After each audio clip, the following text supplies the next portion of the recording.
Welcome to episode 50 of Oscar Sunday. I'm Austin Johnson. I'm Connor Eyzaguirre. We got a special one. We're talking about Lord of the Motherfucking Rings today. Big 50. Between Fellowship, Two Towers, Return of the King, the trilogy received 30 total nominations between the 74th, 75th, and 76th Academy Awards. Return of the King is tied at the very top with Ben-Hur and Titanic for most wins at a ceremony with 11. 11. Rightly so, in my opinion. We're talking about film royalty here, my friend, and I know you've been looking forward to this day. Oh my God! Since we had the idea for this show, Lord of the Rings has been on the horizon for me. So the fact that we're here now is just gravy. I'm so excited. Yeah, and of course these episodes, every fifth episode, we typically do a Best Picture showdown. And for this, it just would feel wrong to leave out Fellowship and Two Towers, right? Because Return of the King, of course, is the only Best Picture winner. You have A Beautiful Mind beating Fellowship and Chicago beating Two Towers. To me, those are both mistakes. And of course, the Academy has made many of those. But they got it right with Return of the King. And that's why I think we can put it here today in place of a Best Picture showdown for the 50th episode. We've almost been doing this show for a year. We started last June of 2020, and the first episode we did was Pulp Fiction, and it felt right to do a movie we love for the first episode, and here we are at the 50th to do a trilogy that I feel like connects you and I on a cinematic level, because we both have our personal trilogies and franchises that we love, but this is the one that bridges all gaps, and you and I are just kind of on the same page with it. It's a masterpiece. It's one of the most humanizing fantasy dramas in history. It makes me cry every time I watch it. It's an experience. Yeah. And I've seen these movies a dozen times now, and it does not get old. It does not feel like I'm watching, 3-hour plus movies. It really does just feel like I'm in a happy place when I watch these. 100%. Of course, we both did our different versions of rewatching them. I'll let you speak about how you got to see them in fucking theaters. But rewatching them with the intent of giving each film awards, which is what we're going to do today. We're going to give all three films awards. I just had the exact same feeling I do with all my favorite movies, where the runtime does not matter. It's not something I think about, because it just, every scene just kind of clicks, just makes sense. It moves like it's fucking gravy. And all the casting decisions have just gotten better over time. Like little stuff like Brad Dourif, like, man. And you just get a whole new appreciation as you get older for fucking Viggo Mortensen, and Sean Astin, these people that they just placed. How did they make these decisions so perfectly for all these characters? It really is a total achievement. It's a cinematic achievement, this trilogy, to come out 3 years in a row and just kind of dominate financially and dominate the Oscars. Well, and it came from a guy who was known mostly for grisly horror films, Peter Jackson, the guy who put New Zealand on the cinematic map with these films, showcasing the beautiful landscape of the country, the incredible filmmakers there. The crew was all natives. It was all the New Zealand, people, and they fucking killed it. Everybody in this film, from the fucking, the actors to the directing, to the screenplay, to the visual effects guys, to the caterers, were incredible. It's lightning in a bottle. And to get to see these films on the big screen, yikes, crazy, was something I just kind of fell into. It was not planned. What happened was I had gotten tickets to see what I thought was a Q&A with Stephen Colbert hosting. It's the 20th anniversary of Fellowship of the Ring this year. And already that's like, holy shit, where has the time gone? Yeah. And it was Stephen Colbert interview. It was a live stream of a Q&A between Colbert interviewing Elijah Wood, Sean Astin, Dominic Monaghan, and Billy Boyd. And I thought that's what I was going to see. I get there, and turns out it's Fellowship of the Ring before the Q&A. And I was like, holy shit, I'm watching Fellowship today. I did not know that. And I was like, this is fantastic. I got to watch Fellowship. It was the theatrical cut, but still. Still 3 hours, yeah. Yeah, I've been watching the extended cut for a decade now. I don't even remember what's added. But the Q&A was really cool. And then after the Q&A, he said, stay tuned for our second and third parts. And they were doing Two Towers and Return of the King the next 2 weeks. So I immediately got tickets to that. And the Two Towers Q&A was with Kate Blanchett, Viggo Mortensen, Orlando Bloom, and I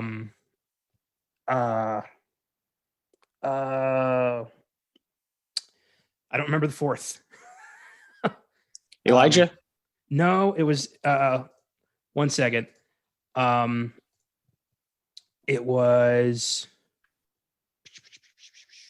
might have been just those three. Well, that's a fantastic three. Jesus. Liv Tyler. That's who it was. Liv Tyler. Oh, hell yeah. Hell yeah. So then Two Towers, and that was fantastic. And then Return of the King the following week with Ian McKellen, Andy Serkis, and Peter Jackson. Christ. Yeah. So it was an incredible experience seeing those on the big screen, something I never thought I'd get to do. And I just was in awe the whole time. I was in tears. I was just glad that I got to be a part of this. And that was, and then we had this episode. Like, it was timed so perfectly. Yeah. I was just like, of course I'm going to do this. And yeah, my only regret is that you couldn't be there with me. Yeah, man. Of course. It's such a cool experience. 2001, 2002, 2003.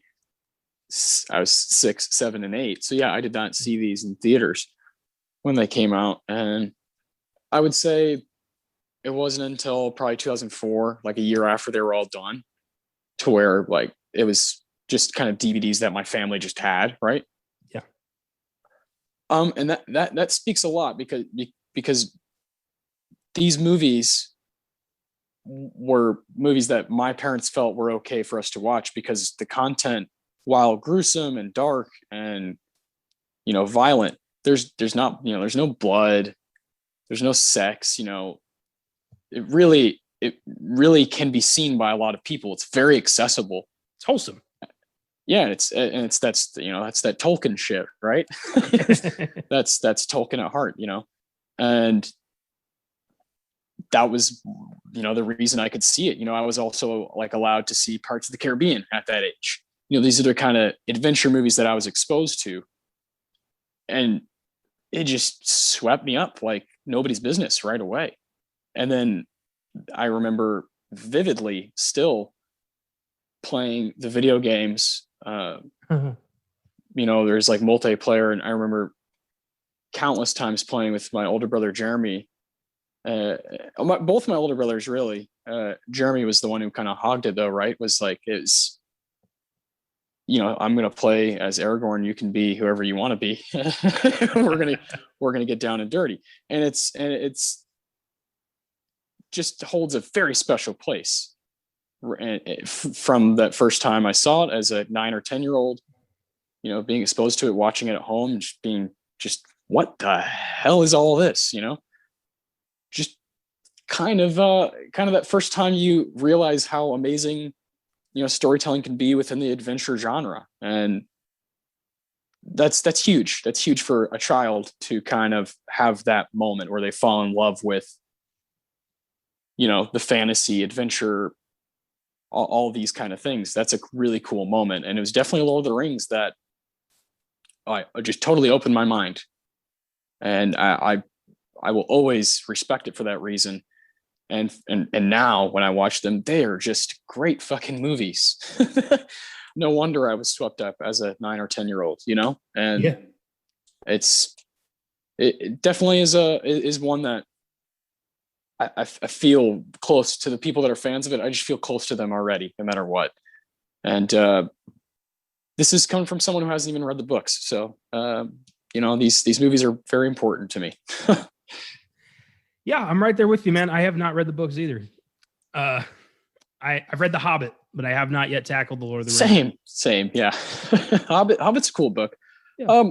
Tolkien is not really for me, as far as if I'm going to read fantasy, I'm definitely going to go in a completely different direction. He I mean, it shows in Lord of the Rings. I think the like few little faults that Lord of the Rings has is just a severe lack of diversity. And that's because Tolkien didn't really write characters with depth that weren't white. And that kind of sucks. But he was very much like, oh, the West is good, the East is bad. And those are like the only little flaws that I've ever found as I've watched these movies. And that really comes down to Tolkien as a writer. He was just kind of like a little bit narrow-minded. Well, it was like the 30s. Yeah. Also, I mean, a lot of these characters, like, this is a world of race, like skin color. I mean, skin color doesn't really matter in this context here. I mean, this is essentially good versus evil. And I would fault Peter Jackson more than I'd fault Tolkien in regards with diversity, considering the casting. Yes, for sure, for casting. I'm more talking about Tolkien as a writer. He definitely didn't give, it was more like, oh, here's these dark-skinned characters, they're just bad. There wasn't really any depth to them. Okay. And then the characters who are good and are clearly, English, right? and Irish and whatnot, they're the good guys. And that's a lot of fantasy, right? In the Western part of the world, you look at the West, fucking Game of Thrones. It's very much like the maps will correlate with, a lot of what happens in real life. And that's unfortunate, but that's just kind of the perspective. Well, Tolkien was a vet of World War I. He very much wrote the orcs as an allegory for the Germans. Like that's what he was doing there. He was like, Yeah. Because Mordor kind of resembles no man's land, just this dark, desolate wasteland full of trenches. It's not really subtle in that front. So you kind of get where he was coming from there, but that is a fault of a lot of authors in general prior to the 70s. I mean, just diversity did not happen, regrettably.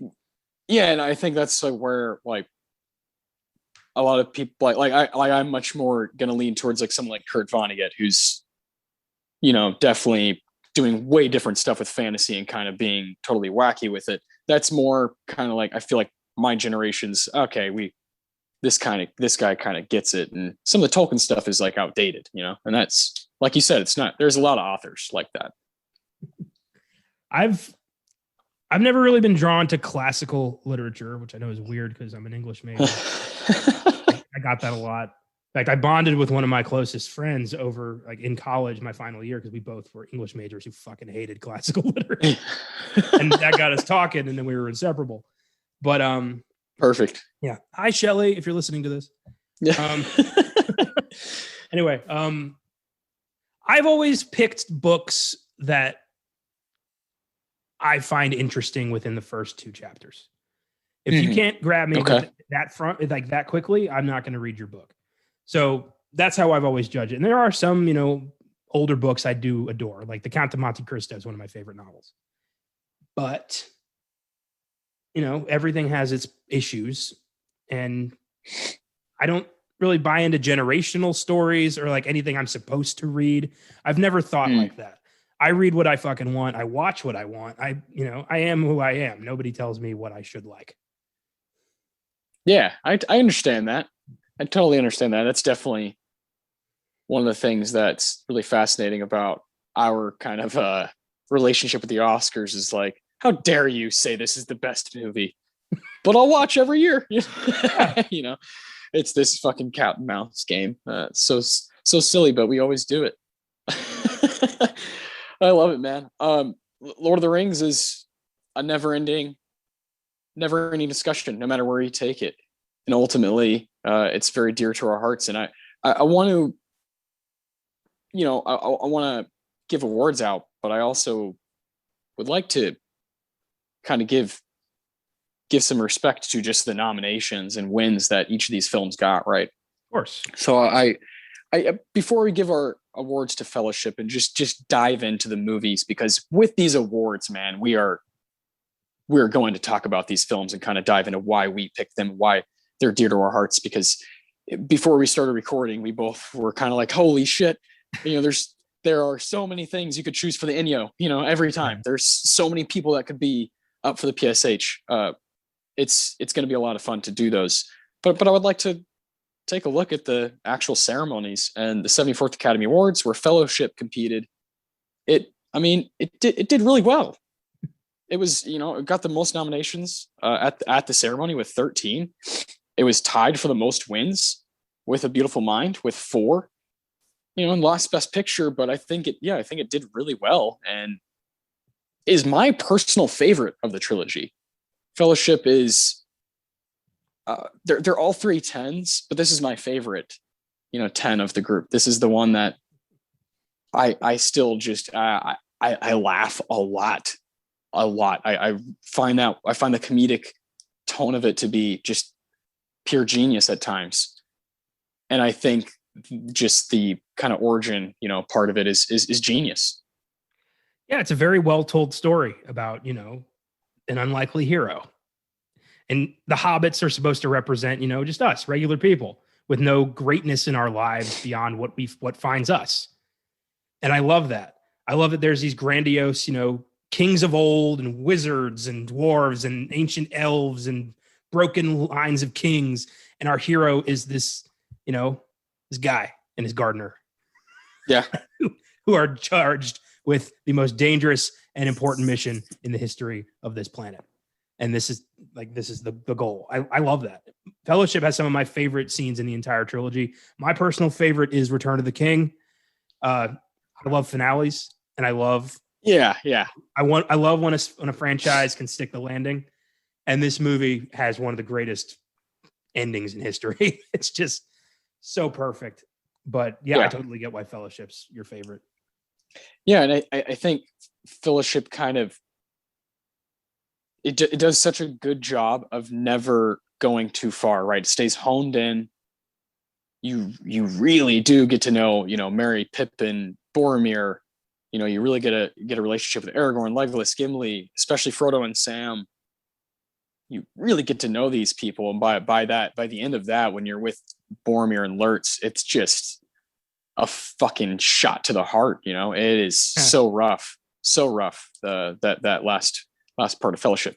Do you want to just go through briefly the kind of nominations? Kind of start from the bottom. I guess it would be visual effects. Yeah, we can do that. Yeah, I mean, Lord of the Rings won this one. It beat AI, artificial intelligence, and Pearl Harbor. What the hell? What is that? Oh my God, that's not competition. No, it really is not. The Lord of the Rings changed the visual effects game forever. Yeah, exactly. It's not even a contest here. I haven't seen Pearl Harbor in ages, nor do I really want to go back to it. I've never seen it because I have no really desire to watch a 3.5 hour fake love triangle directed by Michael Bay. Like who's this for? I've never. Yeah, I don't know. No, thank you. AI I do like, but nowhere near as much as Lord of the Rings.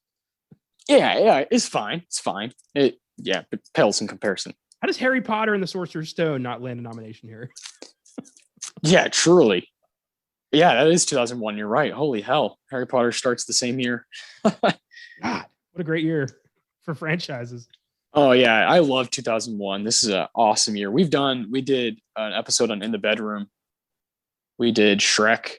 Yeah, we like this year. Yeah. We did one of my favorite Filmgazm episodes we did was Training Day. Absolute blast. What a cool movie. We did that along with Sinister. Yes. Yeah. A little Ethan Hawke action. Yeah. That was fun. Yeah. I love this year. I love this year a lot, and Fellowship is right up there at the top.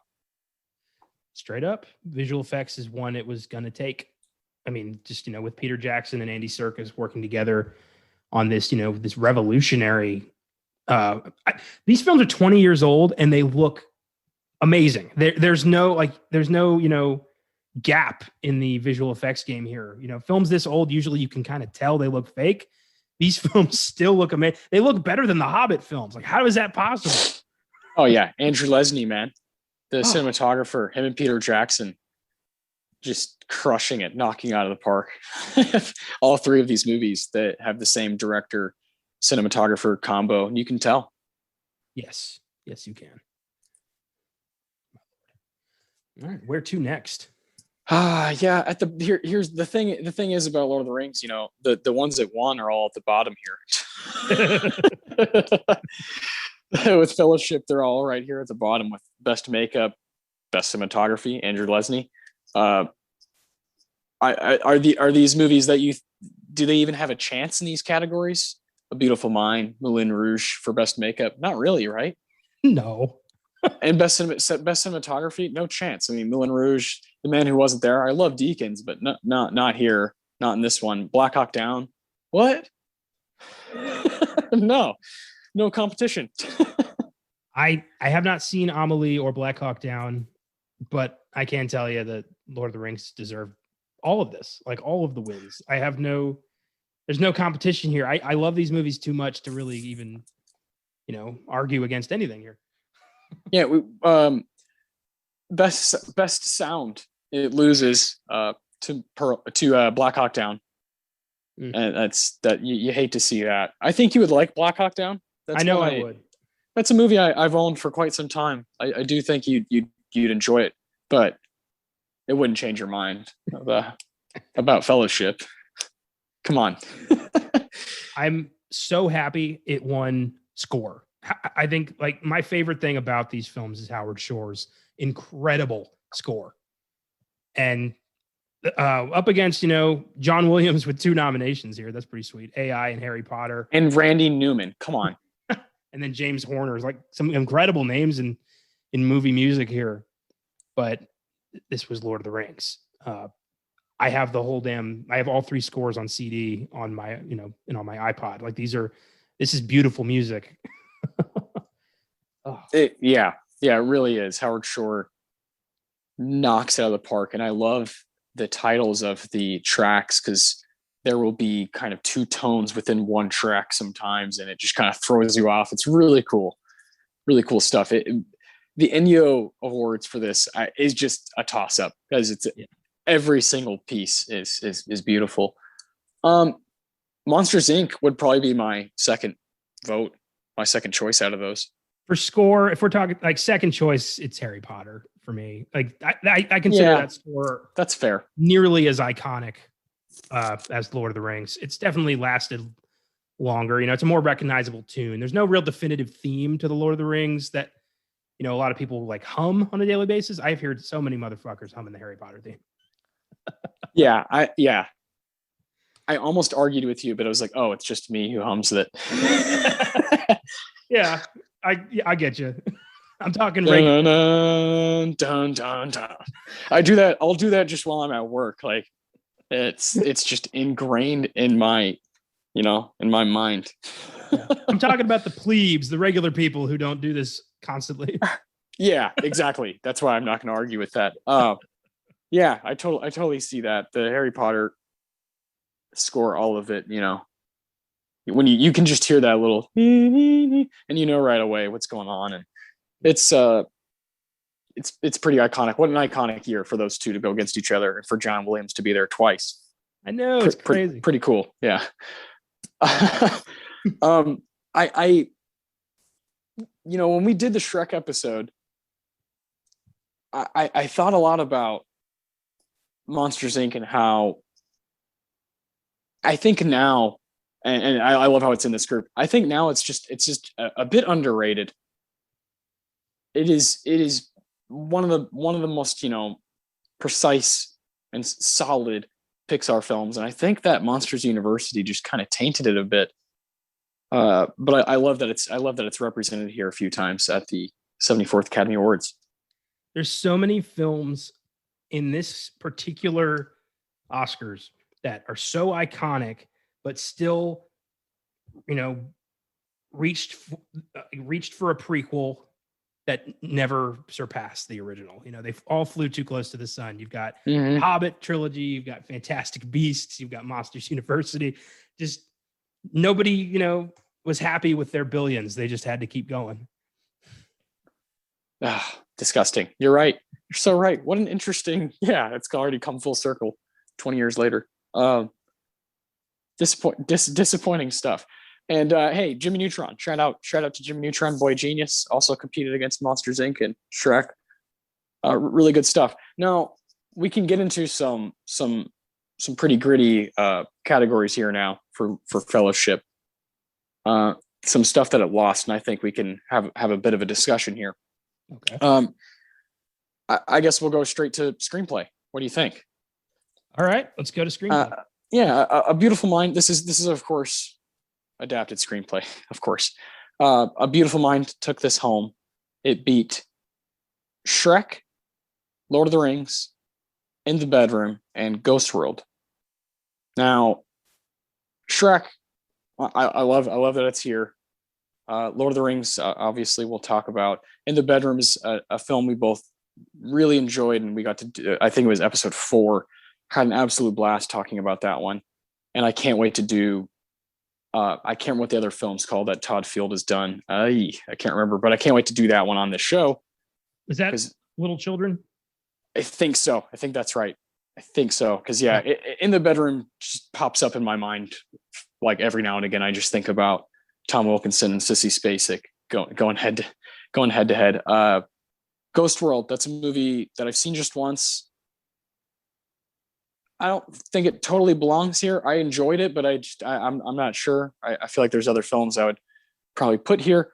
And then A Beautiful Mind wins, which brings up the conversation of how did it beat Fellowship of the Ring? This makes no sense to me. It makes no sense at all that the guy who wrote fucking Batman and Robin even has an Oscar. Yeah, we don't, people don't forget. No. But yeah, the fact, adapting Tolkien to screen was a mammoth responsibility. And the fact that, Peter Jackson, Fran Walsh, and Philippa Boyens even made it into a coherent film, let alone did it 3 times. Give them the Oscars. I mean, that's amazing. They turned this, hard to follow in some aspects, fantasy epic into a very easy to follow, very easy to get sucked in, beautiful work of art. And I want them to get all the awards for that. They did eventually with Return of the King, but this should have been a 3-time clean sweep, and that would have been fucking spectacular. I totally agree with you. There's some pieces too of this that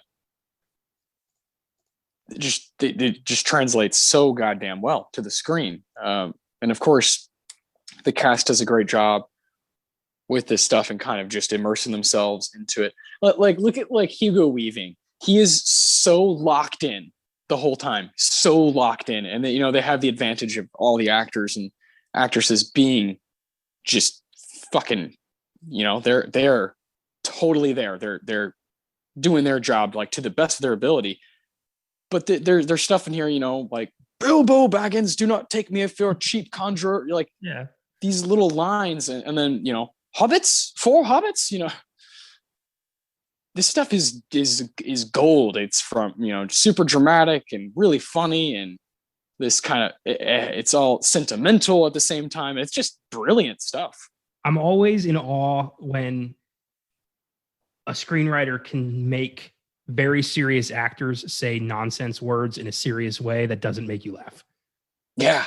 And that's 90% of what this franchise is. It's nonsense words that you are like, oh shit, the whole time. You are like, you buy that this is serious. You shouldn't, but you do.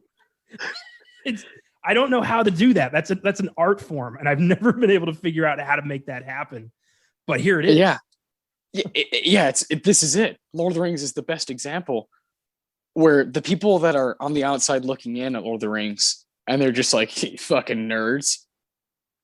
And you're crying over Ian McKellen, because you believe every word he's saying, and you cry because Sean Astin has just sliced your heart in half, and you just can't explain it other than I love these movies. I love the storytelling. I love these actors, these characters, and the people that are outside looking in just aren't gonna ever get that. I know exactly what you speak of when it is nonsense. Some of the stuff Theoden says, it's like, what? What if I said it? I would sound like a insane, crazy person, but he, it gets delivered. Even when you quote it, you sound weird saying these words, but they don't. You buy it. It's this commitment that you need to sell this stuff. Like Aragorn, some of the shit he says is like wacky, but Vigo's so, focused that you just, it washes over you and you don't even notice. Yes. Like, yes, of course. We cannot delay. Oh my God, dude. It's so silly that it's so good. And yeah, all these people that we're gonna be giving awards to some of these people, and I try to choose the people that to me were the most locked in these movies, because everybody's just immersing themselves and soaking up the beautiful scenery and just kind of chewing on everything that's going on. And it's very cool. Tolkien invented a language and he needed a story to write around that language. That's basically what happened. Like he created the Elvish language and was like, this needs a story. And then Lord of the Rings happened. With that in mind, like this is the greatest afterthought in human history. Yeah.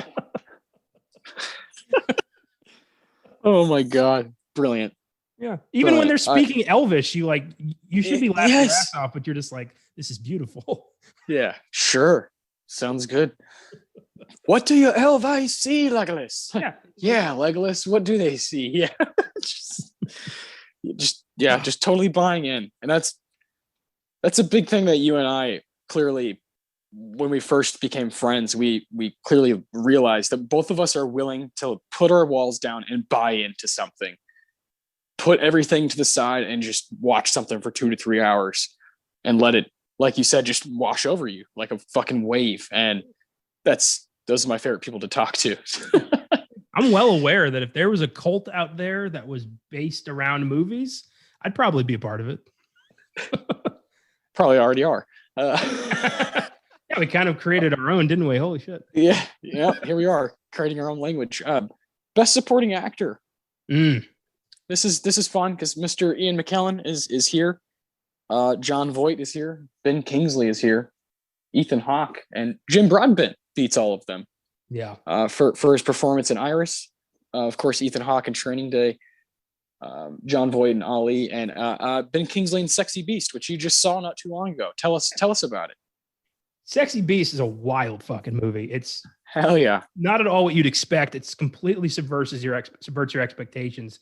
It's a gangster movie that focuses on the human aspect of these people and what do these gangsters really want from life, and is there a way to get out without hurting somebody? And it turns out no. The answer is no. There's not. But Ben Kingsley plays a psychopath named Don Logan, who is absolutely committed to getting his buddy Ray Winstone to leave retirement for one last job. And his commitment turns crazy. It's a great movie. It's them two and Ian McShane as crazy London gangsters.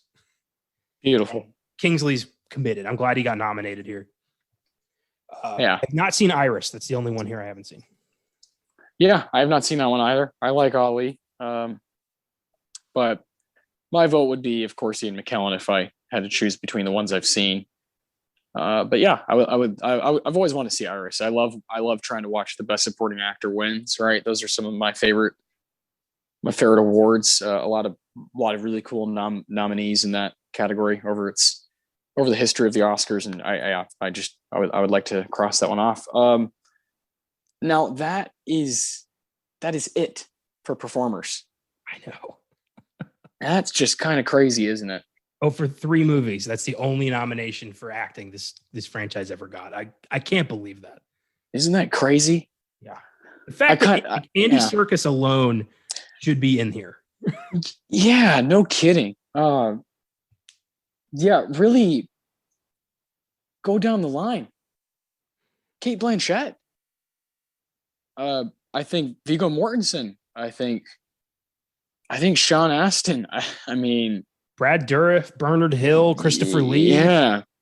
I think Carl Urban is like wonderful in it. I think there's so many awesome. Sean Bean, holy shit. John Noble, Miranda Otto, David Wenham. So like everybody is. Liv Tyler. Yeah. Oh. Elijah fucking Wood, man. Like, this is a American, English, all these, it's so cool. So cool, this cast and how well they did. And it's just mind-boggling. I love Ian McKellen. And Gandalf's always been my guy, always been my favorite character throughout the trilogy. I love that he's there, but it's just so crazy that not a shout out to anyone else in 3 movies. Just kind of crazy. McKellen was this close to becoming Dumbledore too. Oof, man, that would have been too much. After Richard Harris died, they went to McKellen and asked him, would you like to do it? And he said like he didn't want to like step into Richard Harris's shoes. I think they were friends and he didn't want to, do that. He also was afraid of playing too many iconic characters. He played Gandalf, he played Magneto. He didn't want to also be Dumbledore. He wanted to give an opportunity to another actor, and it ended up going to Michael Gambon. But how close were we to Gandalf and Dumbledore played by the same man? That would have been too much. That's like share the load, That's like Chris Pratt playing playing Star-Lord and also playing the lead in the Jurassic World stuff. It's like, come on. Let's get some other faces around here for these franchises. Yeah, there should be a limit. And I'm glad Ian McKellen was like, no. No. But Gandalf the Grey, it may be his greatest performance. It's so warm and like, he's got this like, this friendly old man thing going on, but also beneath that is like the most powerful being on earth. And you feel that. And is his willingness to not want anyone to get hurt, to follow Frodo into the darkness just to make sure he's okay. That's the whole reason Gandalf's there, is to protect Frodo. Like that's what he cares about more than anything. And their back and forth is one of my favorite things about this movie is, Ian McKellen and Elijah Wood. It's yeah, right from the get-go, right? You have the kind of kick-ass, quick origin story of the rings and what the rings mean and how you get the one ring, and then you have this lovely score come about, and then you see the Shire and you got Frodo and fucking Gandalf going back and forth. It is the perfect introduction again for anyone to kind of fall in love with this franchise right away. It's so good. Starting off with Ian McKellen and Elijah Wood dialogue is perfect. I think I like Gandalf the Grey a little bit more than I like Gandalf the White. I think Gandalf the White's a little, too like you lean more towards the like powerful wizard part of it and not the kindly grandpa thing. I think like Gandalf the Grey had this perfect like duality thing about him. I still love Gandalf the White. Just Gandalf the Grey is awesome. Yeah, I couldn't agree more. I'm with you on that. Big reason why Fellowship's my favorite of the trilogy. Now, what we're to the two big, two massive awards, the Best Director and Best Picture. So, David Lynch, Peter Jackson, Robert Altman, Ridley Scott, those guys lost to Ron Howard for A Beautiful Mind.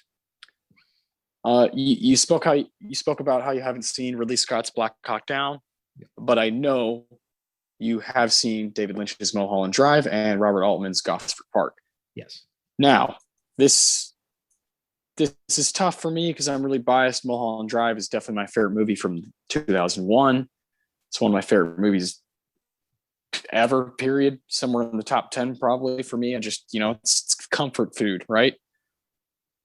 And my bias is like, yeah, give David Lynch the fucking Oscar, right? Like, he's the man. He never won. He's in like the Alfred Hitchcock group, Paul Thomas Anderson, David Fincher. These guys haven't won Best Director. What?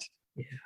But when I'm being honest with myself and setting aside personal favorite and best, and it says Best Director, it's got to go to Peter Jackson. Like, come on, what are we doing? This is the same answer for all these categories we've talked about. Is, come on, what? How do you? Were you watching the same movies? Probably not. Well, now we know the Oscar. No, we know that. Yeah, 15-minute clips, if that. But yeah, Peter Jackson should have gotten Best Director for all three of these films. He was the guy at the top. He was the guy whose vision was being visualized here, and it's phenomenal. I want to stress the fact that these films hold up 20 years later. Yeah, visually and cinematically, they're going to last forever. And Peter Jackson is a giant part of that. His direction is what created these fantastic pieces of art. And I wish, he got one of them, but again, clean sweep. Yeah. Just like that adapted screenplay. Yeah. It's got to be a clean sweep. It's got moments. There's moments in the movie, and this is when something has really lasted. Some of the best moments of the whole trilogy are not with actors and dialogue. Some of them are shots of these just fucking crazy beautiful mountains. Sometimes it's Gandalf just riding through a field, and it's just decision on decision, choice after choice after choice, edit after edit after edit. And those things totally matter, and they make this experience an experience. That's why it's an experience, is because of that kind of visual, the mind games that it's playing visually with you, is how distracting it is. And then you're like, holy shit, the story is so intense and so good. The balance is kind of through the roof. So that's what I'm looking for when I watch movies is kind of that perfect balance. And yeah, Peter Jackson had it right away in Fellowship. It's kind of flawless. And I like A Beautiful Mind, but it's okay compared to Fellowship. Well, a big part of it is New Zealand itself. This film, like all three of these films, utilize the landscape so perfectly. There's so few sets on these films, because most of it is filmed just in the natural environment of New Zealand that had been relatively untouched by film. Like, this was, nobody really thought to do this in New Zealand, but it was so perfect. It looked untouched by man. You believe that this is a world that Middle Earth would exist in. And the film kind of, it made itself almost. Like, it just, all the pieces fell into place so easily. And here we are. Yeah, so brilliant. Yeah, I love that. I love that. How you kind of describe that. It's kind of folds over itself. It's like it kind of knows its advantages and just kind of uses it over and over. And being on location for so much of these films is such an advantage, And again, I think Peter Jackson and his partnership over all three movies with Andrew Lesnie is very, very important. And you would love to see Lesnie got the win here, but you would love to have seen Peter Jackson also get the win. It just makes sense. Yeah, of course it does. But Best Picture is Moulin Rouge. It's a tad different than the Best Director group. It's Moulin Rouge. It's Lord of the Rings, In the Bedroom, Gosford Park, and the winner, A Beautiful Mind. Obviously, we think Fellowship should have won. What should get second? For me, it's In the Bedroom. Yeah, hell yeah. Incredible. Damn near flawless movie. And in some years, I would say it should win the Best Picture. Entirely possible. It's a great drama, great thriller that as we said in our 4th episode, it's relatively overlooked, but at this point. Gosford Park is a lot of fun. Robert Altman, obviously a kind of a legend in his own right. He's made a lot of movies. A guy I've just kind of tapped into, seen very few movies, just 3 or 4. But each time I kind of understand, the kind of praise he gets by cinephiles. Moulin Rouge is a film I haven't seen in quite some time. But Baz Luhrmann is not really my kind of guy. Yeah. And so I fear that I won't like this movie as much as I did when I saw it years ago. But yeah, this is A Beautiful Mind. Just not a movie I think about too much. It's not one that has lasted kind of culturally. And so I just, you would love to see Fellowship win here for movie culture and just because it's kind of the best movie out of these 5. Yeah. I mean, looking back, this could have been a triple crown. It could have been something amazing that would never happen again, but it didn't. It didn't.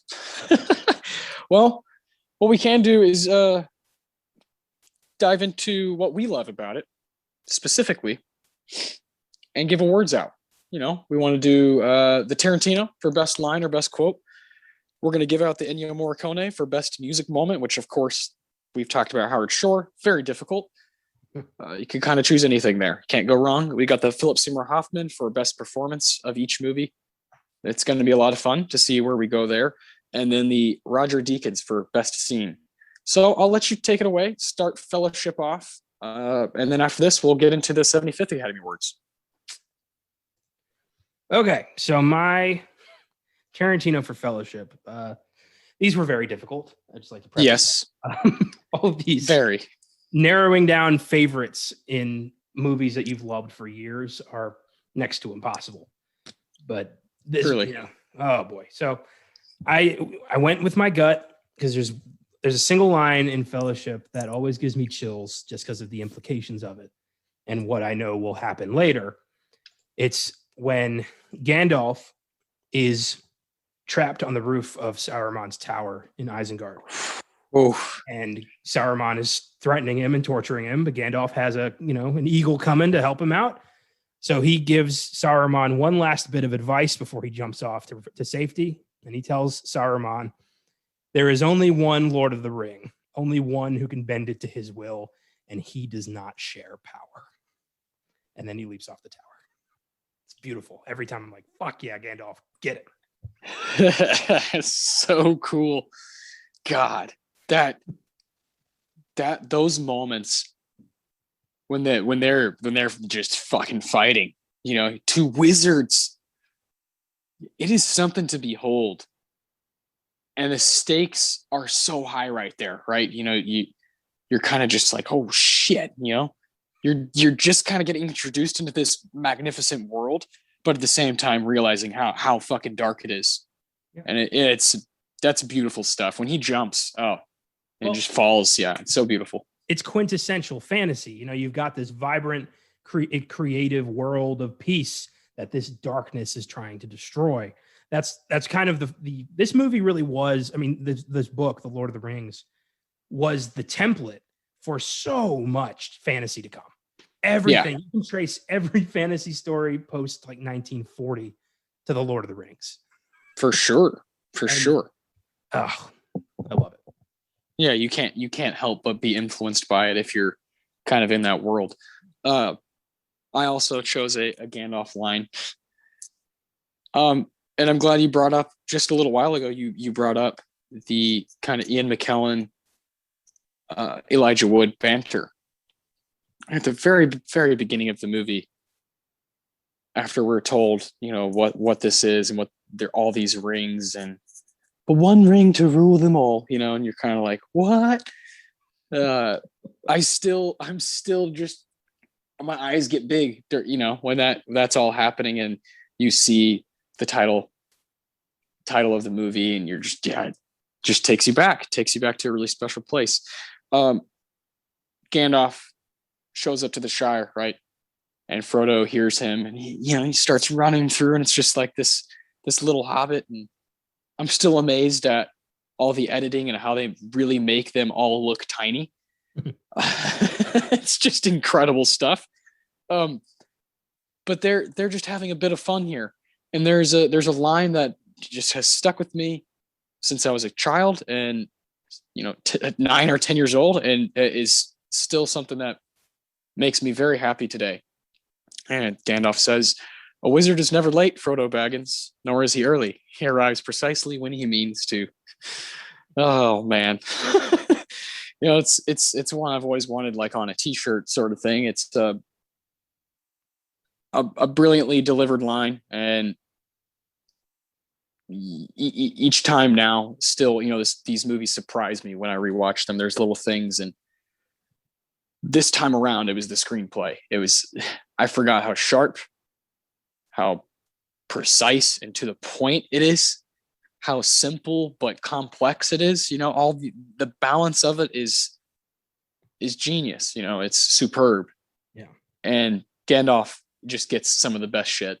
He gets some of the best shit to say. I would be remiss if I didn't bring up just one bit of dialogue from Gandalf that has kind of been inspirational to a lot of people. I know it's helped me find peace in dark times. It's in Moria, when Frodo is lamenting the choices that have led him here, and he says, "I wish the ring had never come to me. I wish none of this had happened." And Gandalf replies, "So do all who live to see such times, but that is not for them to decide. All we have to decide is what to do with the time that is given to us." That is beautiful and one of the most compelling and inspirational movie quotes of all time. And I think it happened a lot. Oh, me too, man. Same. Yeah. I find these movies to be oddly, not even oddly, not in my mind oddly, but I think people find it to be odd just how inspired I get by them, Yeah. They just simply make me happier. And that's one of my favorite things about that movies can do. Me too. These have been some of my favorite movies for as long as I can remember. I honestly cannot remember the first time I watched them. It's that, it's been so ingrained into my DNA that it's just part of me. And I love it. There's so few films that are like that. And they're films I go to for, a rainy day, films I go to when I'm depressed, films I go to when I just want to see somebody, have a victory. I want to see someone win one. I'll go to Lord of the Rings because I know someone's going to win one. And it's going to be a good victory. Yeah. Oh man, so good. Well, the Inyo here, of course, you talked a lot about Howard Shore. What'd you pick? What from Fellowship? What piece of the score did you choose? I know you didn't go with Enya. May it be beautiful, but no. Yeah, it is beautiful, but no. And I much prefer the music in the movie rather than the credit song. So I try to pick all the stuff that's happening in the movie. Yeah. Much as I love Into the West by Annie Lennox. Yeah. Same. I have always had the same favorite score from Fellowship, and it's the Bridge of Khazad-dûm. Oh yeah, hell yeah. From Moria. And it's so cinematic and exciting, and it kind of bleeds into like the Balrog's theme and gets progressively darker, and then explodes again with the death of Gandalf and becomes this sad kind of angelic cry. It's a gorgeous bit of score and really kind of encapsulates everything I love about Lord of the Rings: the darkness, the divine, and everything in between. Yeah. What's between like heaven and hell? Yeah, you just pretty much fucking cool as shit. Yeah, I've been listening to this all week. These scores, and I've changed my mind so many times. I've written down different tracks, but today I wrote down one for each movie, and for this one, for Fellowship, it's the track titled "Many Meetings." And it is when the Fellowship finally figure out what the Fellowship is, and when Elrond is like, "All right, you guys are the fucking Fellowship of the Ring," And it's before all of that discussion happens. There's just a really, really lovely, lovely piece happening, but it's kind of daunting at the same time. You know, something's on the horizon, but there's hope right here. There's hope on the screen. There's hope because you've got these 9 companions, you know, and they're ready to, like you said, fucking try to save the world. So it's pretty fucking dope. But there, yeah, you can't go wrong. You cannot go wrong. Every choice made is brilliant, you know, and it matches, you know, same way John Williams does with all of his, you know, legendary stuff. It matches each moment so well. The darkness, the good, the hope, the, you know, all of those things. The music just catches those tones, those emotions perfectly. I agree. One of my favorite tracks off the first movie is called Concerning Hobbits. Yeah. Oh, The dude. introduction to the Shire and this beautiful little corner of the country, untouched Yeah. by the darkness of Mordor. Just completely blissfully unaware that anything outside this little area is happening. Mm-hmm. And just the quaintness and the beauty of it and the way the score, the bouncy score reminds you that as dark as the world can be, there's always those who can find comfort in the little things. And yeah, that's a good feeling to have. Yeah. And how about the track, the kind of the music that plays when the ring wraiths are just on it, you know, and they're screaming, ah! And it just gets really, really intense. And it feels like someone's coming up behind you. Oh my God. I love that shit. Thank you for doing a Nazgul impression. That was beautiful. So good. Their music is fucking Strider, you know. I love how Aragorn's called Strider at first. I always kind of forget those little things. You're like, oh yeah, fucking well, I love that, you know, everybody is where they need to be and everyone gets an arc, and everyone's arc is satisfying. You know, Aragorn is running from his past. He doesn't want to be a king, he wants to be his own man, but he accepts the fact that the world needs him. The world needs a king. And he owns up to that. But it never feels forced. It feels like a genuine story of the man who, you know, the whole idea of, you know, he who doesn't want the crown should have the crown. It's perfect. And yeah, I think everyone's music, Aragorn's music especially, gets progressively more badass as the films progress. Yeah. And yeah, by the time Return of the King rolls around, the dude's got a fucking orchestra behind him. It's fantastic. Pretty dope. They just add instruments as they go. Yeah. It's so cool. You feel it. It's, you know, his presence grows with the music. Yeah, totally, man. I love it so much. I'm glad we're going to be able to keep talking about the music as we go. Who wins the movie here as far as performance goes? Who gets the Philip Seymour Hoffman for you? These were the most difficult ones to pick, straight up. Everyone is absolutely phenomenal in these films. Yeah. And I had to kind of pick, you know, a film at a time, like who does their best work in this movie? Yeah. And that is, again, I spent hours figuring this out. I did not manage my time well. But I had to go with my gut, and my gut said Sean Bean. Great pick. Great pick. Boromir's arc in this film is so goddamn sad, especially when you add on the extended cut scene from Two Towers where we meet Boromir in Osgiliath talking to his father about why he must go to Rivendell and retrieve the ring. That scene, I can't believe it was cut. It's so crucial to understanding Boromir's motivations. Anyway. So yeah, brilliant. Boromir represents man in this universe, you know, the realm of man. And he is easily corrupted. He is quick to anger, and he is untrustworthy. That's the man we meet. Such a small thing. Yeah. We know from the get-go, this motherfucker is going to betray Frodo. we know. Yeah, 100%. It's not, they don't even try to hide it. Yeah. But what you don't expect is the regret and the redemption. And that is what got him here for me. This, you know, where he wakes up after almost taking the ring and he's like, oh God, what have I done? And then he gives his life to save Merry and Pippin, and tells, like, his dying words are, you have, like, save them. They took the little ones. You have to save them. And that little bit with Aragorn, where Aragorn, you know, says, I will not let our people fall. And Boromir has the, like, our people, like, moments. I tear up every time. Boromir, like, I love his story so much. And then in Return of the King, where you meet his father and you understand, you know, as bad as Boromir was, he never let himself go too far. He never became his father. Yeah. And yeah, Sean Bean. I could talk about Boromir all day. Yeah, it's definitely one of the most like brilliant plot lines of the whole thing. And he totally wins this for you with, I mean, what he's doing in that last bit where his like last breaths, you know, yeah.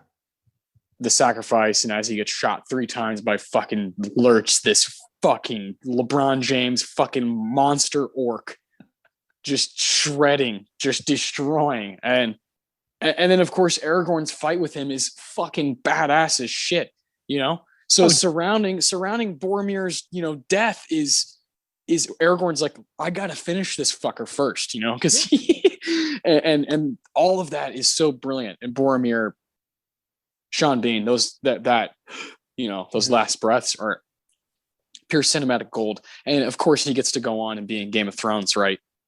What a great casting that was. First of all, the bit where Aragorn stabs Lurtz and Lurtz grabs the sword and leans into it and roars in his fucking face. Boom. And then gets his head sliced. Yeah. I just had to bring that shit up. And yeah, genius. Gandalf, Aragorn, Gimli, Legolas, Frodo, Sam, they have 3 movies to establish their arc and finish off their characters and become who they're supposed to be. Boromir gets 2.5 hours. 3 if you count and not even, because he doesn't even show up until what, Rivendell? I mean, yeah, he doesn't show up until the meeting. Yeah, so it's like he's not even in the first like hour and 15 minutes. And even in that bit at Rivendell, we get a perfect insight to his character as, you know, he's the representative of Gondor, the land that has been, you know, bleeding to keep these people alive. And he's angry and he wants some goddamn satisfaction. Like, you get it. But, you know, and then to be put down by Aragorn, the man that everyone says is his king, but he will not bow to a ranger from the north. Like, it's so well established that this is no one to be trusted, but it completely reverses it when you really learn who he is and why he's here. It's so well written. Genius stuff. Great pick. I certainly thought about him. Like you, I thought about this forever. But I'm with the Academy. I'm with the Academy here. Ian McKellen as Gandalf. Yeah. Gandalf the Grey, specifically. And just to go ahead and talk about why my favorite bits, I'll talk about my deacons as well, and you can finish your deacons off after me. It's, to me, got to be his showdown with the Balrog. What is better than a wizard and a giant, you know, demon just facing off? And of course, the famous line of "You shall not pass" is a part of our culture. It's totally a part of our culture now for 20 years straight. It even gets referenced in Forgetting Sarah Marshall. You know, Jason Segel references it. You know, like it's a part of American and world culture at this point.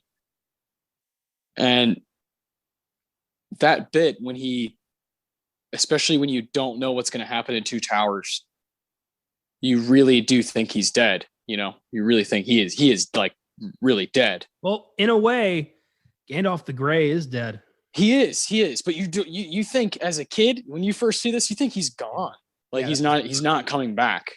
Yeah. This guy just went down a hole with a demon. And then of course in Two Towers, they show him fucking grab the sword and shink, you know, and go down, and there's that beautiful shot of them coming down the fucking chute. It is like, it's the coolest shit ever. You know, it's the most metal part of all of Lord of the Rings is Gandalf and the Balrog facing off. It's the coolest, most badass part of the whole trilogy is that image of them running through Moria and the bridges falling. And dude, that everything about that bit is genius. And Ian McKellen,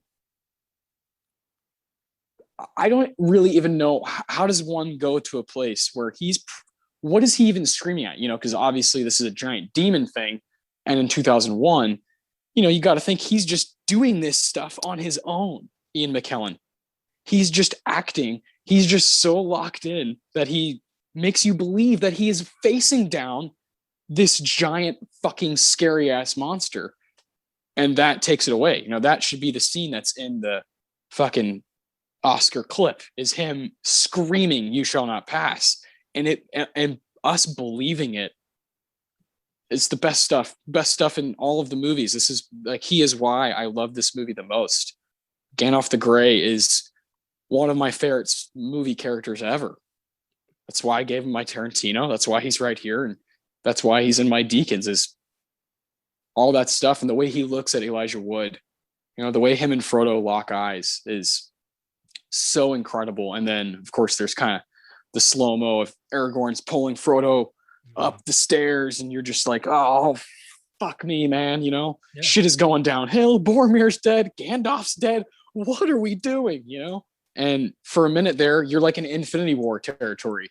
It is dark. It's dark, dark, dark, dark, dark. And I love that. Those are my favorite parts of franchises, is when they go there. Like Half-Blood Prince, when they go there and you're like, what? This is what's happening now. And I love when that happens in fantasy adventure movies. Yeah, no arguments here.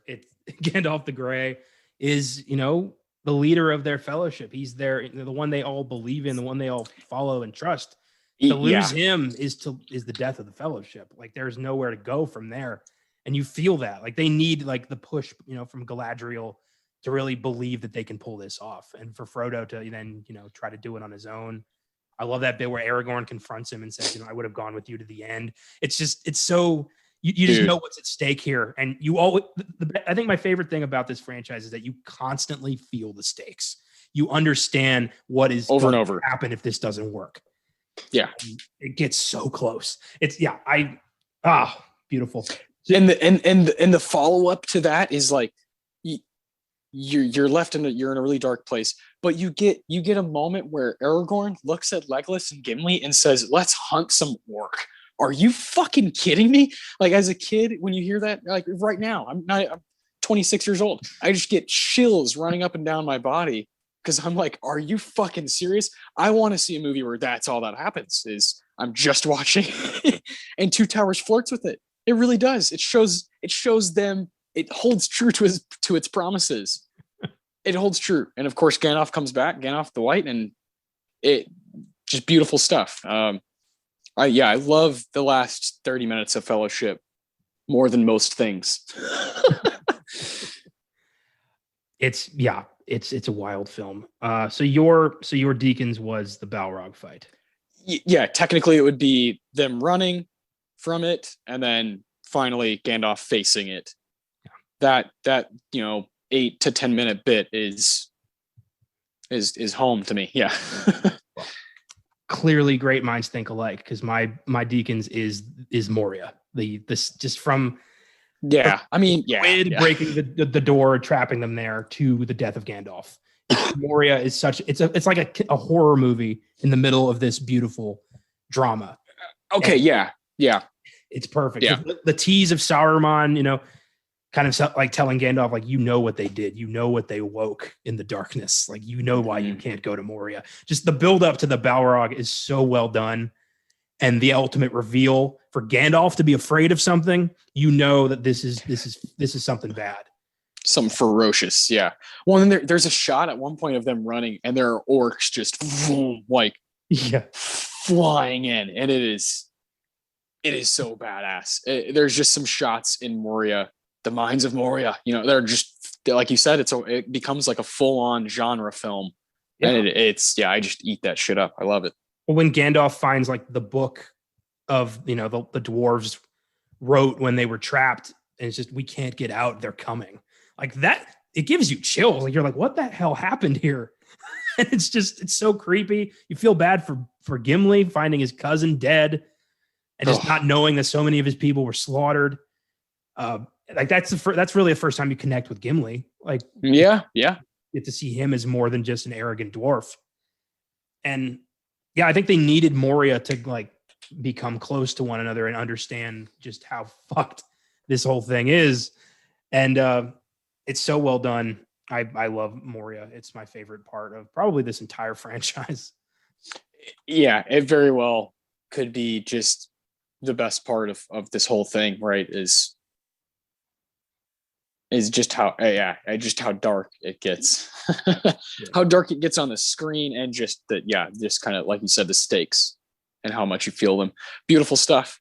I love it. So we feel the same way about the just kind of the finale of Fellowship, that it's the best part of the movie. Moria is a cinematic, masterpiece part of a movie inside of a masterpiece itself. So shall we move on to the 75th Academy Awards? Keep this thing rolling. This is too much fun. Let's do this. Yeah. This is obviously just a year later. Two Towers is up for just 6. Really, really weird, and just gets 2 wins. And it might be like the most entertaining one of the 3, where it's just jam packed with crazy shit. Maybe Return of the King is, but Two Towers is fucking mind blowing. It's got so much cool shit happening. I like the kind of the wheel of the storytelling in this one. Yeah, Two Towers is great. It sets up, Rohan and Gondor. We get to meet. We go further into the world of men, and who are the people who rule this land now, and we get a vibe that really, like, the world's not in great hands right now. Theoden's a king who means well, but is fairly ineffective, and we meet yet another representative of Gondor in Faramir, who is fairly arrogant and wants nothing more than to prove himself. Yeah. So we get the sense that this world is not in the best hands right now, and Saruman has an opportunity to take this world apart. And I like that the second film focuses on Saruman, kind of leaves Sauron to the side, saves him for the finale, gives us, a kind of a minor bad guy to take on here, who's still a big threat. Yeah. I don't know. There's something about Two Towers that, for me, keeps it just on the edge of being as awesome as the other 2. I still think it's a 10. It's fantastic, but I do like the other 2 films better. Interesting. Yeah.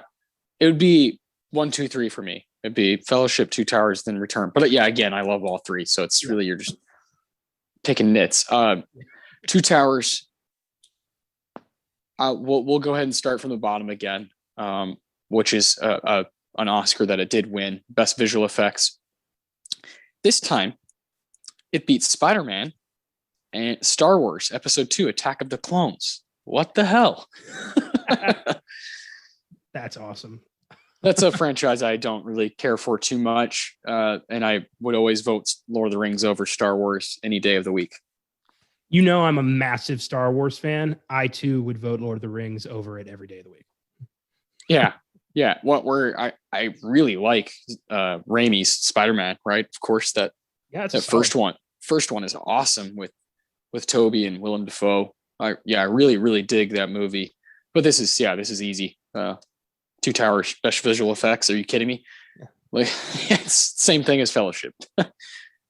Attack of the Clones is probably the worst Star Wars movie too. I fucking hate that movie.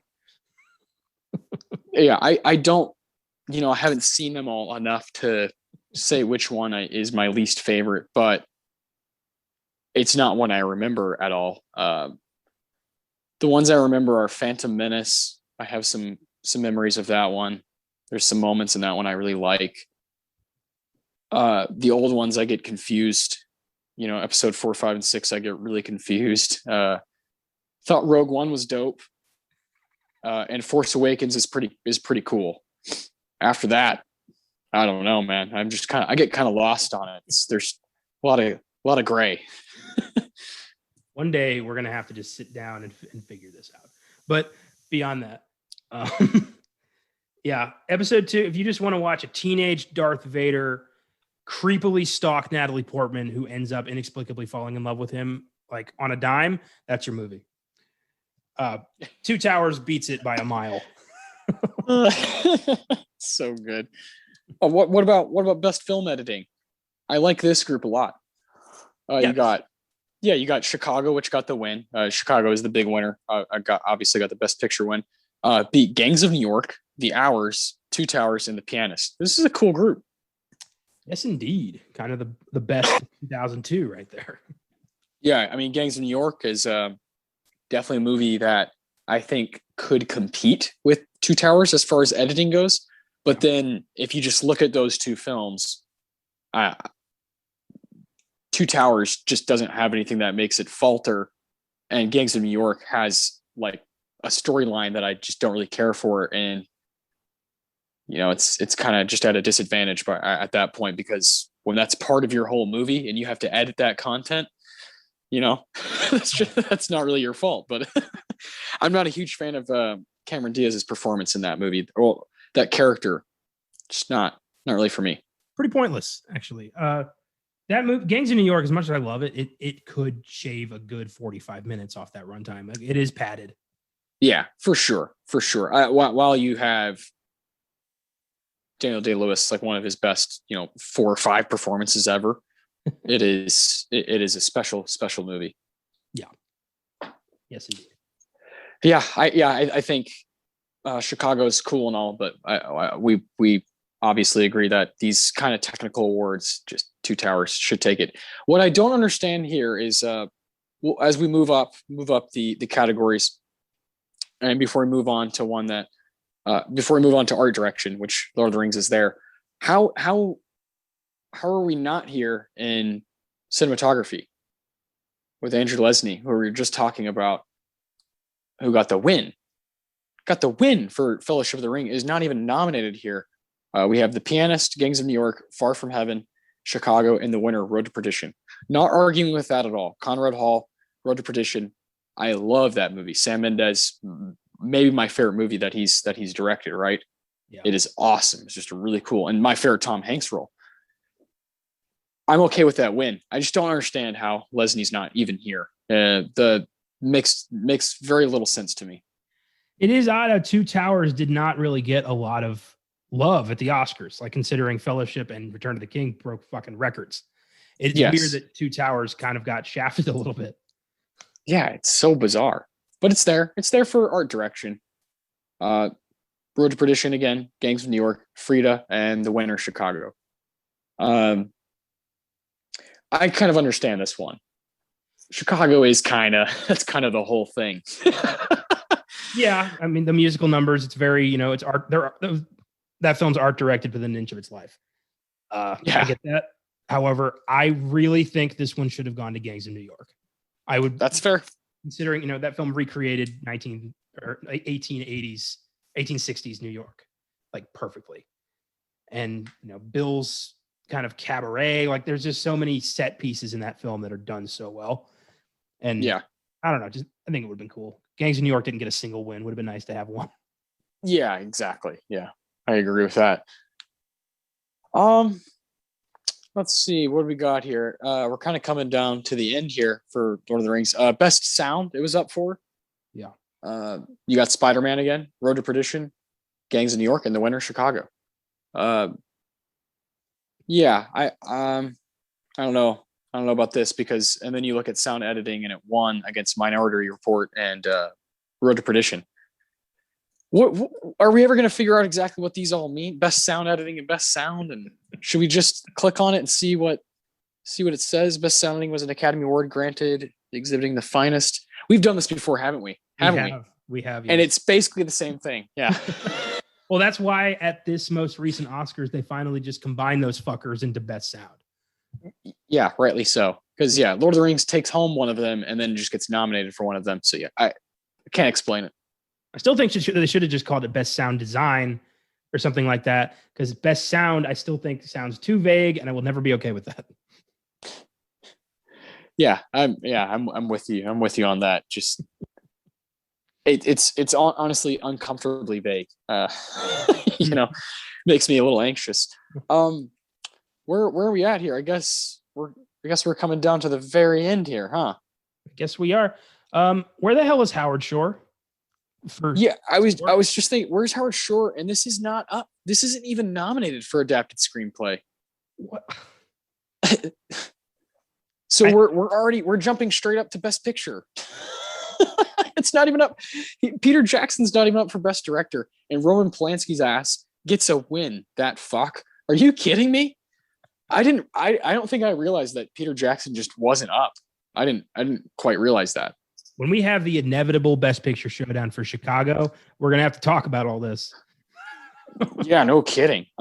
Pianist is a fine movie, good movie. I like it a lot. I love Adrian Brody's performance in it. I'm totally fine with him winning that. While I love Daniel Day-Lewis, and I love what Nicky Cage is doing in adaptation, Adrian Brody's really good in that movie. But to give Roman Polanski an individual award is so fucking dumb. And Peter Jackson should have his spot, and then they should have given this to somebody else. I love on IMDb under Roman Polanski's Best Director win, the excuse for why he was not at the Oscars floors me every time I read this. Roman Polanski was not present at the award ceremony, being a fugitive from U.S. justice since fleeing the country in 1978. Presenter Harrison Ford accepted the award on his behalf. Like, the fuck? Just the fact that I know this isn't the time because we got a lot to cover here, but it's every time I can't fucking believe how long this guy was able to work in Hollywood. Yeah, ridiculous. And it sucks it sucks. I've seen that Harrison Ford is trying to like play it cool, and of course he's in Frantic. We like Frantic. Yeah, we like the work. We like the work. Yeah. Pianist is cool. It's fine. It's fine to award other people who are involved in it, I guess. But yet the dude just shouldn't have been working for a long time. So it's just silly, especially when Peter Jackson's not there. That's the stuff that irks me about the Academy. Now, Two Towers does get the Best Picture nomination. And here's movies we've been seeing this entire time. The Pianist, The Hours, Gangs of New York, and The Winner, Chicago.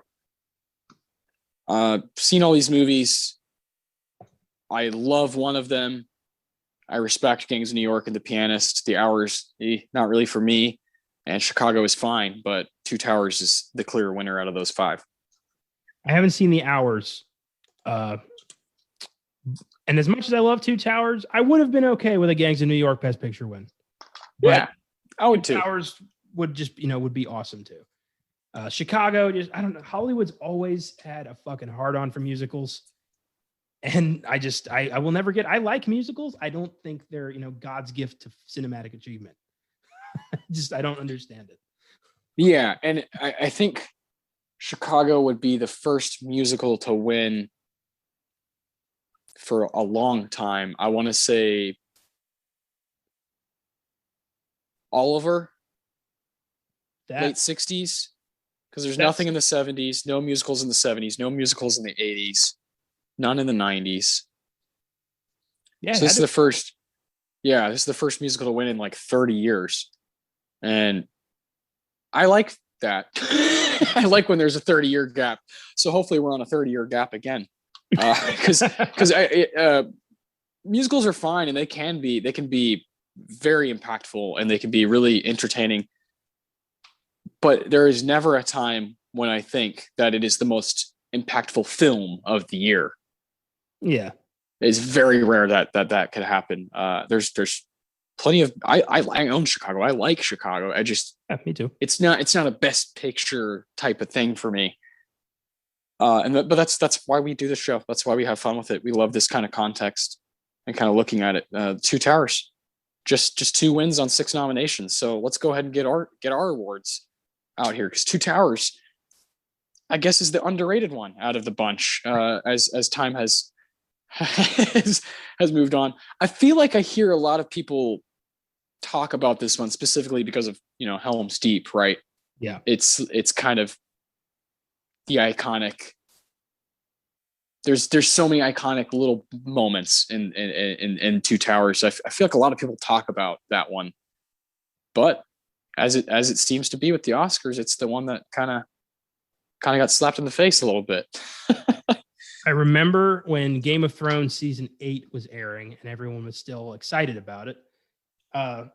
There was like the 3rd episode, I think it was, or the 4th, The Long Night, the one where the I don't even remember fucking anything about that. I was obsessed with that show for years, and now it's all gone. Yeah, unfortunate. the White Walkers, there we go, attack Winterfell. I can't believe I feel like I haven't talked about this shit in a long time.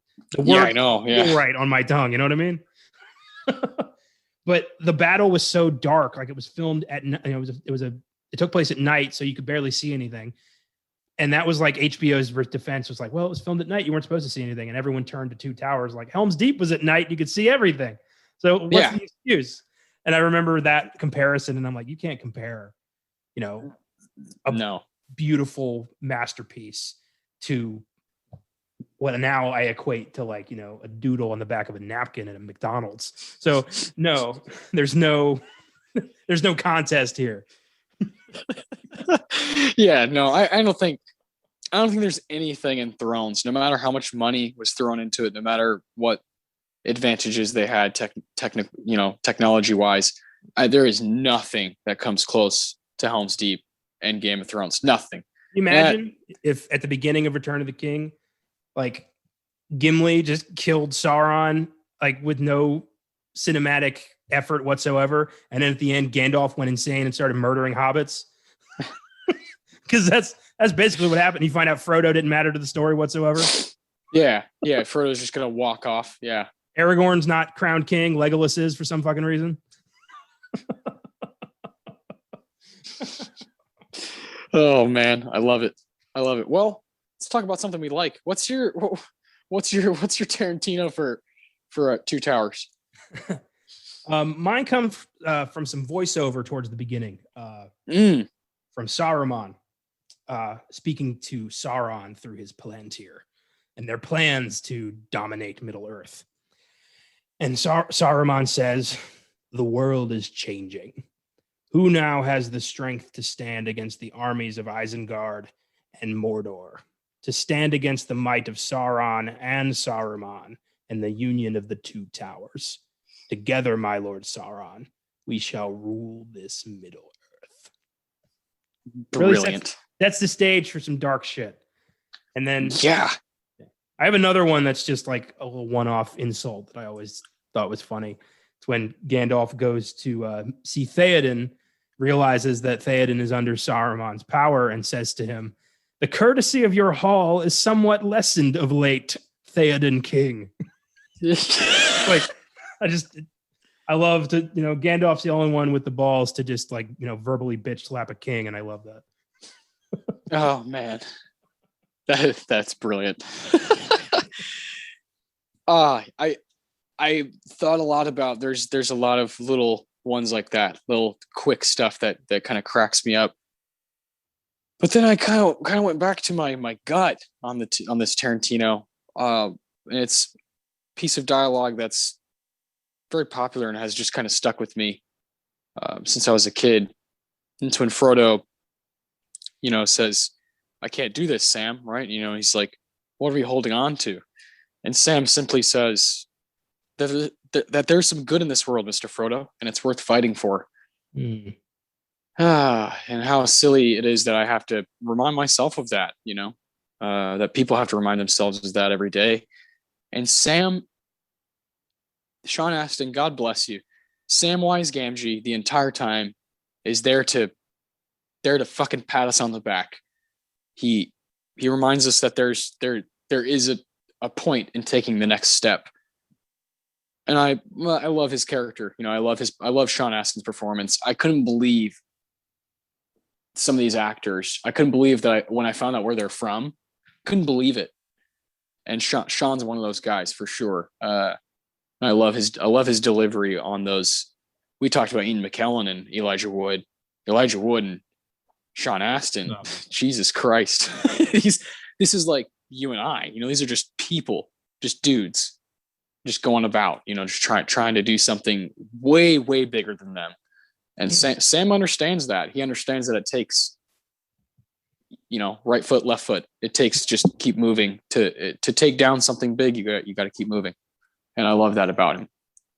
Sam's the real hero of this story. He's the one who gets Frodo to Mount Doom. He's the one who, doesn't fall to the power of the ring. He's like one of the few characters who stands up to it.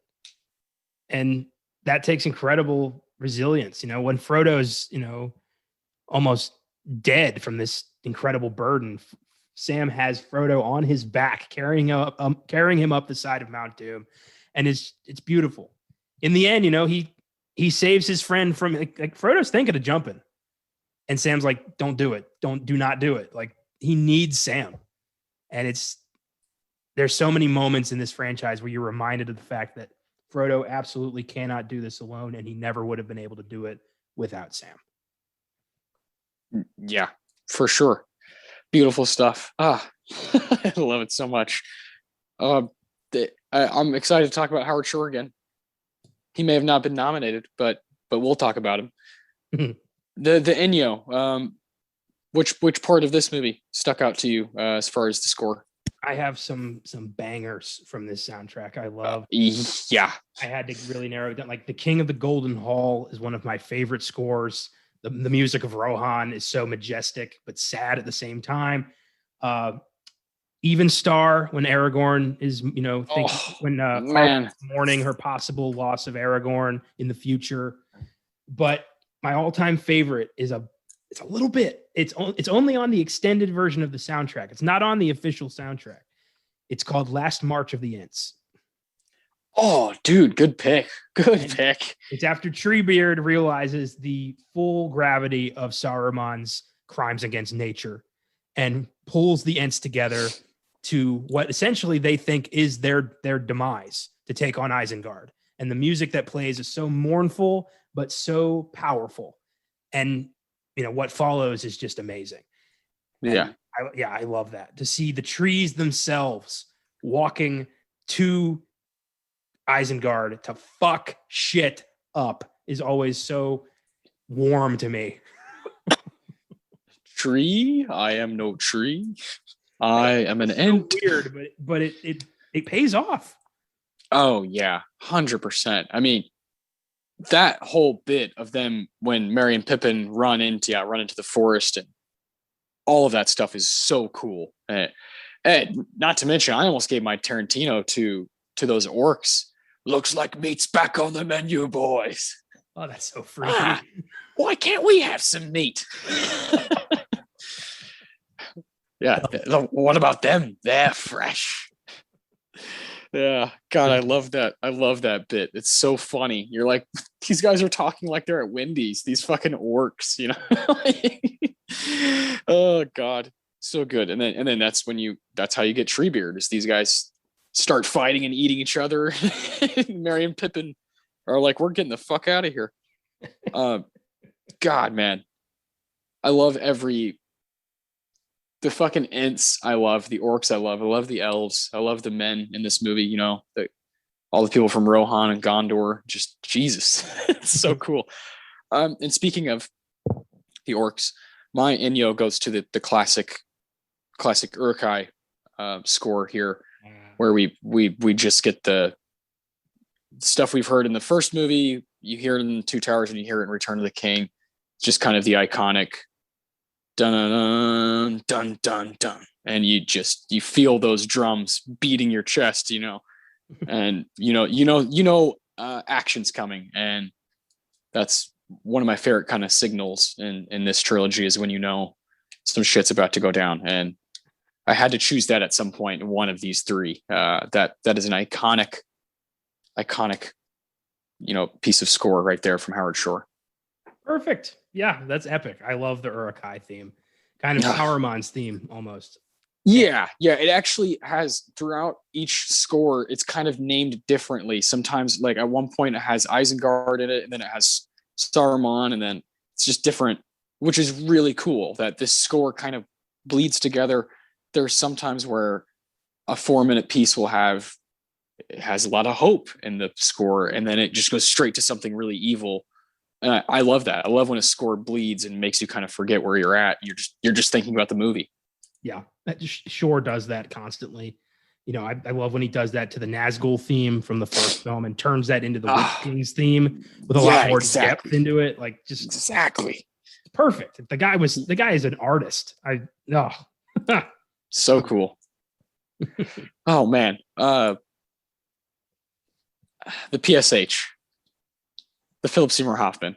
You talked about how this took you hours. Where are you at in Two Towers? Because this one was the easiest for me of the three to pick.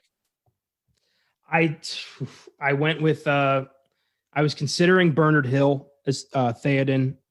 I had David Wenham as Faramir. I had him, but I had to go again with my gut, and I do think that this is Viggo Mortensen's finest hour as Aragorn. Okay. We'll show them no mercy. Yeah. Helm's Deep, and just the uncertainty before the battle, when he's talking Elvish with Legolas, and he just screams, "Then I will die as one of them." Like, you really feel that Aragorn is willing to do anything for these people, but you don't really, he has no connection to them beyond that they're innocent, and he's a protector of the innocent. That's pretty much what he's always been, and he has Aragorn suffers a lot of defeats into the Two Towers, but he never lets it tear him down. And you really get the vibe that this is a man who would make a great king. And then in Return of the King, he has that opportunity to accept that fate. But we need him to kind of be broken and rebuilt in this film. And I love it. Yeah, I went with Viggo. I love it. I went with my boy Andy Serkis. Gollum. Yeah. Andy is a guy who won't ever get his respect, the stuff he deserves. Yeah. And that sucks because he's, doing things that are very unconventional.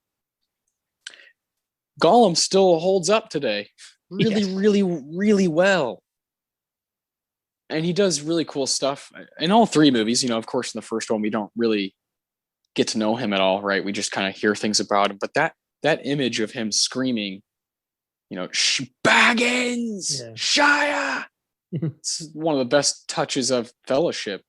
And then when, of course, in Two Towers, when he becomes their guide for Sam and Frodo, he just takes over the movie. And when I was watching it, I was like, oh my God, he's taking the PSH. Andy Serkis, this is what we live for. When we're watching a by definition character actor, stunt man, this just kind of jack of all trades, playing this, two-faced, literally double-sided, good, bad character that has some of the most interesting history with the ring and then not having it. And he is playing a mind game with both Frodo and Sam, and it's one of my favorite storylines of the movie is them three just kind of walking together, and how odd that is on paper. Two hobbits and fucking Schmeagol, Gollum, this monster, this creature of the mountains, and Serkis is literally everywhere. It's a very, very cool performance, and I think there's an argument to be made that he could win it in Return of the King as well. Yeah, he was definitely on my radar. Andy Serkis is a phenomenal character actor. Every role I've seen him in, he's been phenomenal. Gollum, Caesar, King Kong, like the dude I'm excited to see him play Alfred of all people. And what's his name in Klaus? What, I don't know. MCU. What's his name? Ulysses Claw. Yeah, Claw. Yeah. Jeez, he is so cool in Black Panther. His bits in Black Panther are so fucking awesome. He's everything I see him do. And I love how he does with Peter Jackson does King Kong. So cool. Yeah, I'm a huge fan. And it all really kind of started here where he kind of found his calling with the mocap thing. And done incredible work with that since. Really changed the game. Like, nobody was doing that until they figured it out for Two Towers. And then it just went, it went everywhere. So yeah. Thanks. Thank you, Andy Serkis. Yeah. And no one's done it better. So yeah, straight up. He's the king of that kind of craft. Absolutely. I mean, I think the closest he'll ever get is some kind of like Lifetime Achievement Award, but I don't think he'll ever get a nomination for he fucking should. He should have won for Caesar for the Apes movies. Like, that was a committed fucking performance. I know, dude. Good Lord. Those movies have some just kind of defying moments and scenes that I still think about today. Yeah. Straight up. Beautiful. I love it. Vigo, you're very right. His ride, while he's amazing in all three movies, I love that you can kind of pinpoint, in Fellowship, he's kind of, oh shit, I gotta grow up. He's the rebel in Fellowship. Yeah, he's the rebel. Yeah, yeah. And then Two Towers, he really has a reckoning of just how much is on his shoulders. And then, of course, in the third one, he thrives. So dope. It's earned. It's just like totally earned and not given with Aragorn. Very cool.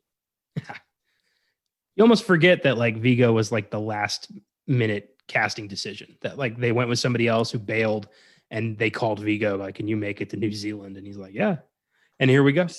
Thank like no God. time to prep this thing. His son convinced him like, "Dude, Dad, you got to do this." God, He's incredible. Like, you're gonna play the king. You got to do this. So neat. I love it. I love it so much, and I still love him today. I think he makes tremendous decisions as an actor, and I love so many of his performances. And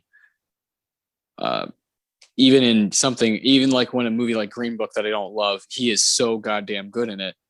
And, Captain Fantastic, I adore that. He's still got it. Oh, straight up. Yeah. What is he? 3 nominations deep now? Yeah, I believe that's right. Yeah. I hope he'll get one someday. That'd be really, really cool. I think it's all about timing, right? Each year, you just never know what competition's going to be up against you. Damn straight. But this Deacons was very easy for me. I don't know where you're at, but it was easy for me. Was not for me. I had to really wrestle with this one. Okay. I love the Battle of Helm's Deep, but I think the Battle of Minas Tirith eclipses it. So hell yeah, I had to say no to Helm's Deep. I went with a scene that shows off the true might of Gandalf the White. And it is the exorcism of King. Yeah. Just showing up at Theoden's castle and, in the dark cloak, tricking everybody into thinking he's still Gandalf the Grey. Theoden's under Sauron's control. Why should I welcome you? Just this whole, thing. And then Gandalf tries to release him, and you hear Saruman laughing, and the cloak comes off, and the full power of a white wizard is released upon Theoden. And you just feel this like, you knew he was powerful, but you didn't see just how powerful Gandalf the White was. And just the effortless way he blasts Saruman out of Theoden's head is so badass. And then to see Theoden just de-age and become himself again, it's great. Yeah. Beautiful. And his family members are there. And of course, Grima. I love when Grima just gets thrown out like he's fucking Adam Sandler and Happy Gilmore. It's like, just get your ass out of here. I love when he's like, tries to leave and Gimli like holds on to him like, where do you think you're going? It was great. But letting him go was a huge fucking mistake. Like, he knew Helm's Deep's weaknesses. Like, this guy needed to either go in the dungeon or be executed right there. Yeah, straight up. I totally agree. That moment is beautiful because then, of course, we get Theoden, who is one of the coolest characters of the whole goddamn trilogy, and says, we spoke about how they're saying crazy, nonsensical stuff. He says some of the most ridiculous, silly shit that just, he nails it. And I believe every word he's saying. Let this be the day where we cross swords together. Yeah, that shit is crazy.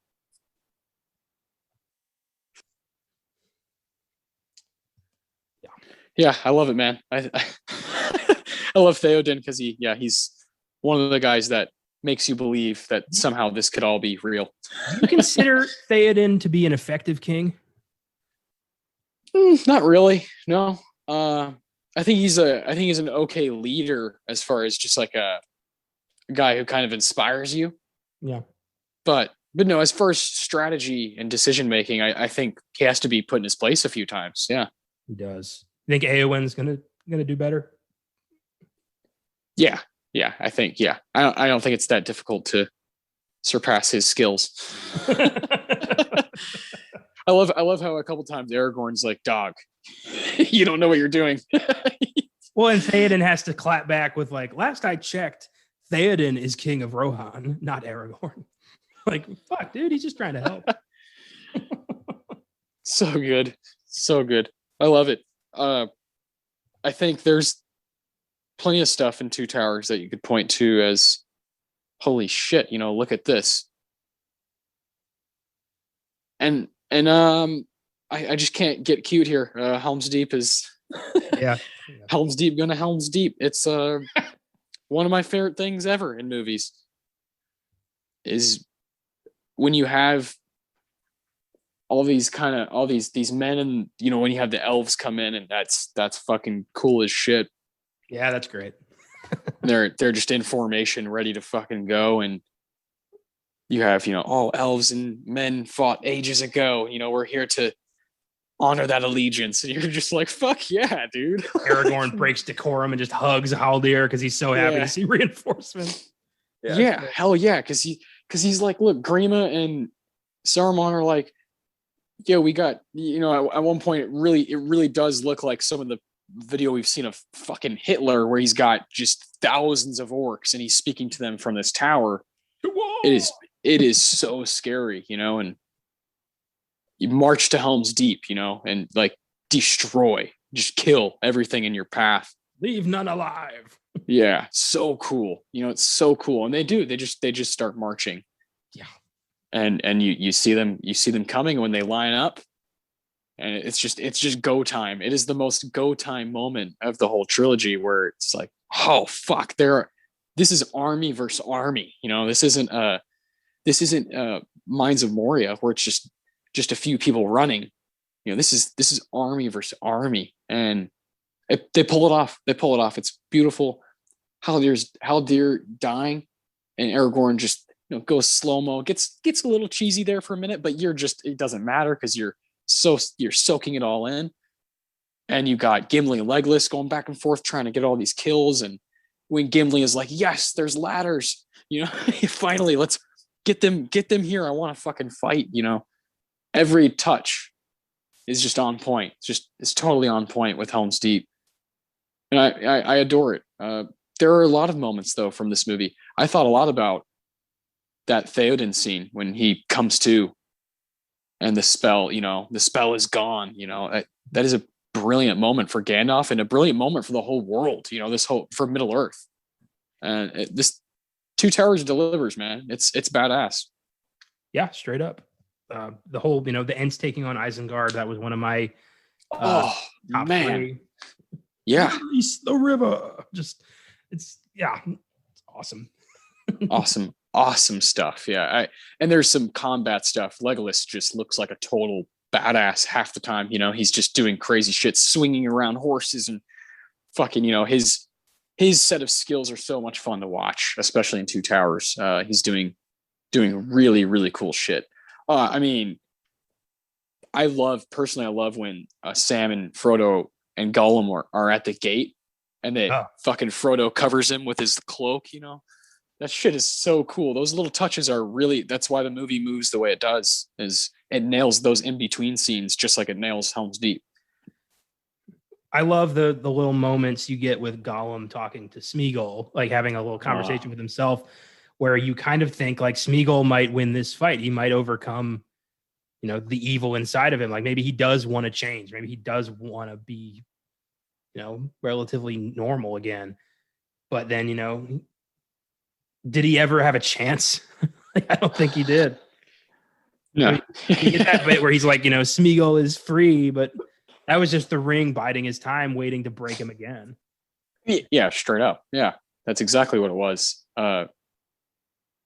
That shit is so cool. And again, his character is aged so well. Like, you know, when he's saying, we once said, you know, all we speaking collectively, it's just so fucking fascinating. And then Elijah Wood and Sean Astin's ability to act with that is pretty fascinating. Well, like Andy Serkis was on set in like a mocap suit Do Yeah, it. can you imagine if you and I were with him and we'd be like, we got to take this guy seriously? Look at the shit he's wearing, you know. He's covered in like little ping pong balls. He's Yeah. got a blue suit. And he's speaking like, his voice super cracked. I Yeah. don't know if I could do it. No, yeah, and you got to argue with him about bread. Yeah, like I couldn't. There's no way I could do it. No way. Oh man, love Two Towers. Love it so much. We could be here all night, and we still got to talk about the third movie here. We got to talk about Return of the King. Oh yeah, which we mentioned earlier at the 76th Academy Awards. It goes 11 for 11. Clean sweep, beautiful. Oh, so sweet. What sucks is there's still not that performance nomination here for Return of the King. So you're telling me 11 nominations and 11 wins, but we can't get one performance. It just doesn't make a lot of sense. But everything we talk about here, Lord of the Rings won. So we'll just go to the bottom and kind of work our way up as we have been. Best visual effects, best film editing, best costume design, best makeup. All these are at the very bottom of the categories here. And it won all of those. and rightly so. Yeah, straight up. I don't see any like worthy competition here. Yeah, I actually rewatched not too long ago Master and Commander. I really liked it, and it has something to say about costume design, but not in the same year as Return of the King. And same thing for visual effects. Pirates of the Caribbean, Curse of the Black Pearl, awesome, but not when you're competing against Return of the King.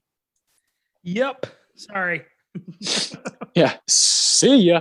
I do love that City of God got a best film editing nomination. That movie, it kicks so much ass and has so many cool tricks with the camera. And I would love to revisit that and maybe do it on the show one day. I don't usually get to say this with a lot of foreign films, but I have seen City of God and it was really good. Yeah, it's awesome as shit. Yeah, I love that one. Lord of the Rings, best art direction. I mean, really, Seabiscuit? Are we really comparing Seabiscuit to Return of the King here? This is tough. These movies don't have any chance. It's Seabiscuit's good, but it's nowhere near. I thought The Last Samurai was very good. Had any other year probably would have had a decent chance at art direction. And I really do need to see Master and Commander. I've never seen that. You would like that. Like best sound mixing. Seabiscuit, Pirates of the Caribbean, Master Commander, Last Samurai. Good movies, but it's very obvious. There's not. This is how we feel about all three movies. There's just not really competition per se when it comes to the technical aspect of this trilogy. No, like what I'm trying to think, like, Ivan Drago is a good boxer, but no one's beaten the Italian Stallion. Yeah. That's what it. Yeah, I don't know. That was stupid, but I stand by it. Yeah, I'm with you 100%. It's just kind of like, well, yeah, this is the home team. This is what we're rooting for. It just makes sense. Sure. Best original score. Finally, here we are. Yes. I do want to look at this one because there's some cool people here. Some people we both really, really like. Danny Elfman for Big Fish. Thomas Newman, come on, for Finding Nemo. And then you have James Horner for House of Sand and Fog. And then Gabriel Yared for Cold Mountain. Now, I'm speaking about Thomas Newman and Danny Elfman, of course. These are guys we have talked about on other podcasts. And Thomas Newman's come up on this one, but Danny Elfman, I know, came up on Filmgazm. These guys are legends, and I love seeing them here. But all along, Howard Shore just deserved to get a win here all along. Straight up. And I do want to say I am a very big fan of James Horner as well. Okay. I kind of figured you were. Movie music is my shit. What are the ones that jump out from his work? Horner has done two of my favorite film scores of all time, Braveheart and The Mask of Zorro. There you go. Okay. I figured Zorro was on there. I didn't know you were a big Braveheart. We've talked about that before.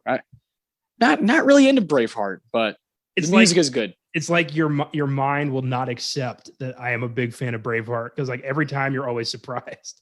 Like, really? Is that right? Like you're blocking it subconsciously. I like The Mask of Zorro. I like Zorro. Braveheart. I think it's mostly because it won Best Picture, and that just doesn't settle right with me. See, I think it's one of the few films in history that deserved that win wholeheartedly. In the 90s, is that the Silence of the Lambs? Is that a more of a win to you? Or I'm saying like of 95, like I love Braveheart to death, and it deserved the win that year. I think Toy Story is better than it. But it wasn't nominated for Best Picture. Yeah. If you're playing that game, the 95 group is not my favorite, but there are some amazing movies from that year. Plus, I love doing that though. I have a lot of good memories attached to Braveheart. I watched it at a college party, and we spent the whole time mocking everyone's Scottish accent. It was a great night. And then we got really into it and got really sad. But it was that was a good night. Yeah, Braveheart's been a favorite of mine for years. I was talking about it earlier today for some reason. That's fantastic. A lot of help you would be, laddie. Yeah. But James Horner, have you seen House of Sand and Fog? Do you like that one? I have not seen House of Sand and Fog. Yeah, neither have I. I've heard mixed things. I do like Jennifer Connelly and Ben Kingsley, so I'll check it out one day. Cold Mountain, not for me, but Finding Nemo score, awesome stuff. Yeah, and then Big Fish. Everything Danny Elfman does is awesome. But yeah, again, Howard Shore. This was his all along through the 3 movies, and I can't wait to talk about him again for Ennio. Yeah. Big Fish is one of the few Burton films I have not yet seen. Yeah, I think you dig it. Yeah, I got to get on that. Well, we complained quite a bit about adapted screenplay, that it wasn't nominated for Two Towers. Here we are, making up for it. It beat Return of the King beat American Splendor, City of God, Mystic River, and Seabiscuit. It's a cool group. Yeah, that is a neat group. I like City of God a lot. I'm big Mystic River fan. Yeah. I don't think it compares to Return of the King as far as a story, but I obviously really like the performances in Mystic River, and so did the Academy. You got Marcia Gay Harden, who's nominated, and Tim Robbins and Sean Penn both getting the win. So yeah, the movie kicks ass. Yeah, that's probably my second favorite from this group. I have not seen American Splendor. Neither have I. I've heard good things though. Yeah, Paul Giamatti is a guy that I don't know enough about. Haven't seen enough of his performances, but I always hear from real big movie people, cinephiles, that he's just he kind of knocks it out of the park every time. From my perspective, it's true. One of my favorite performances when I was a kid was what he does in Cinderella Man. Yeah. When I was younger, I was like, this must be acting, because Paul Giamatti's just fucking going for it in that one. I fucking loved him in Straight Outta Compton as Jerry Heller. Yeah, just a sleazy record producer who fucked over NWA. Yeah, fantastic. Perfect. Yeah, Giamatti's one of my favorite character actors. I'm always happy to see him on screen.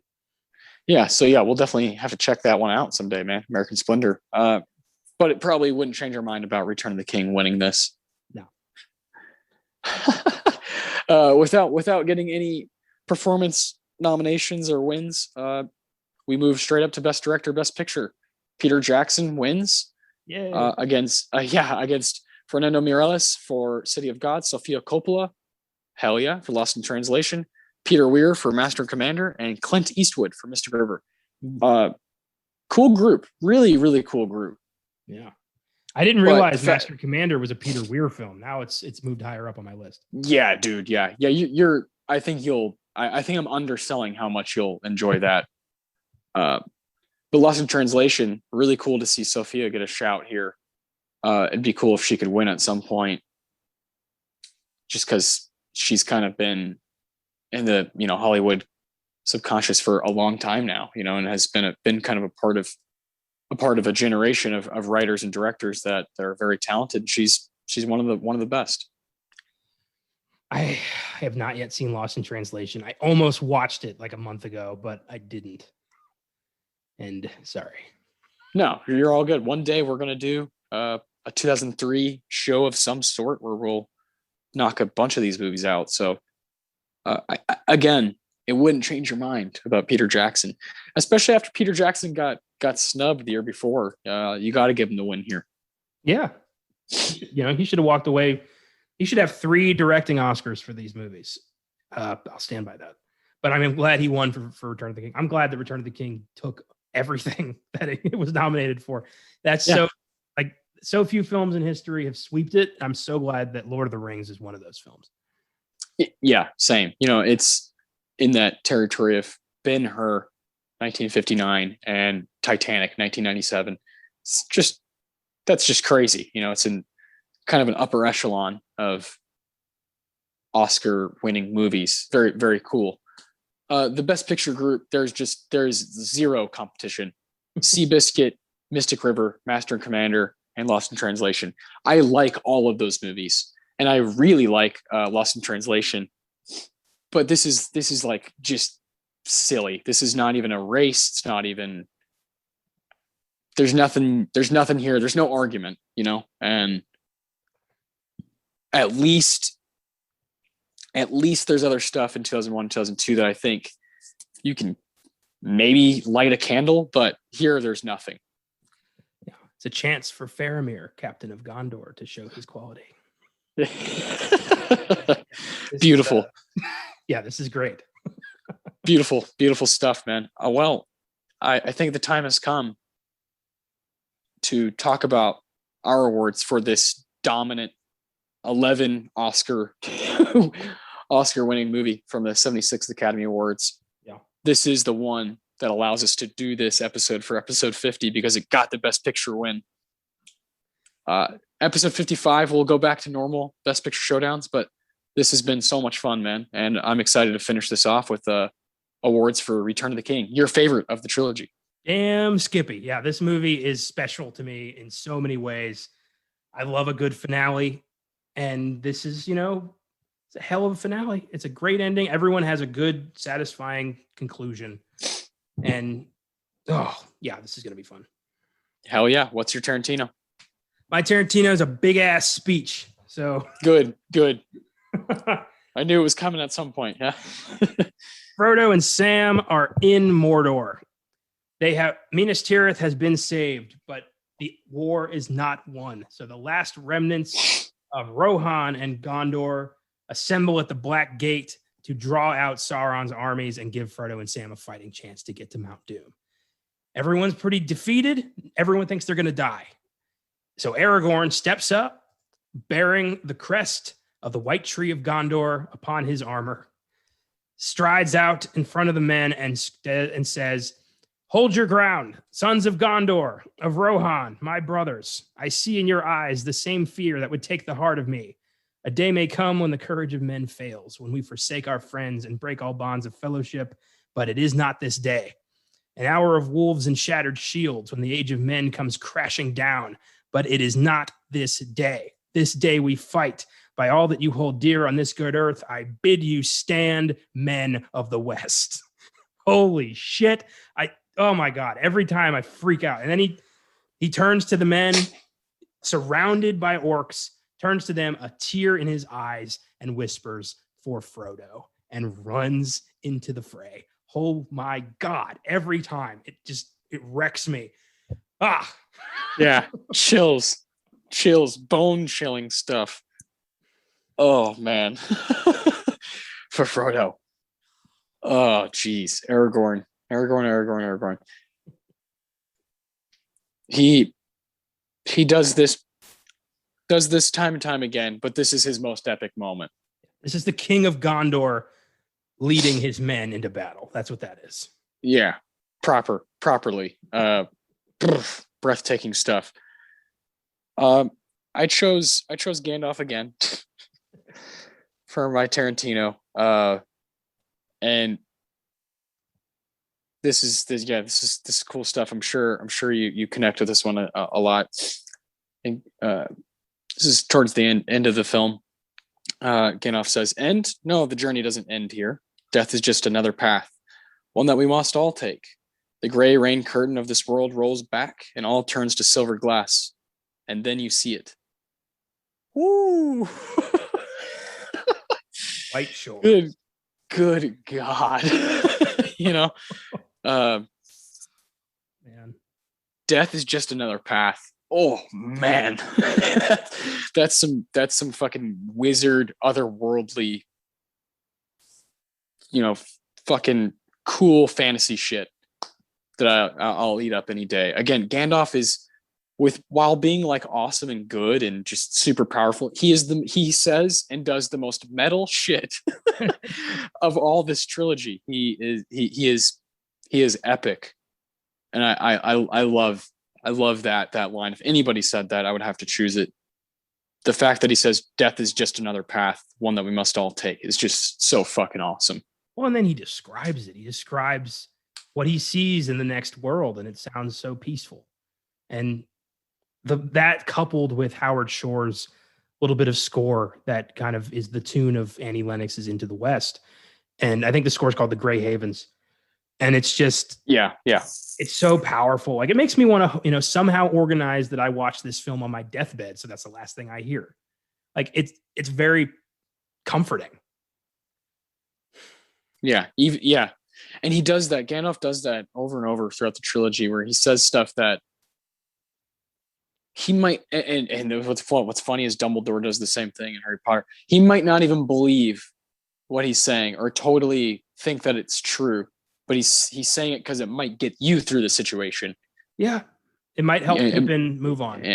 Yeah. And oh man, who would have thought that Gandalf and Pippin would have these insanely amazing, moments filled with dialogue that just kind of breaks down how we're all feeling, about what's happened and what's to come.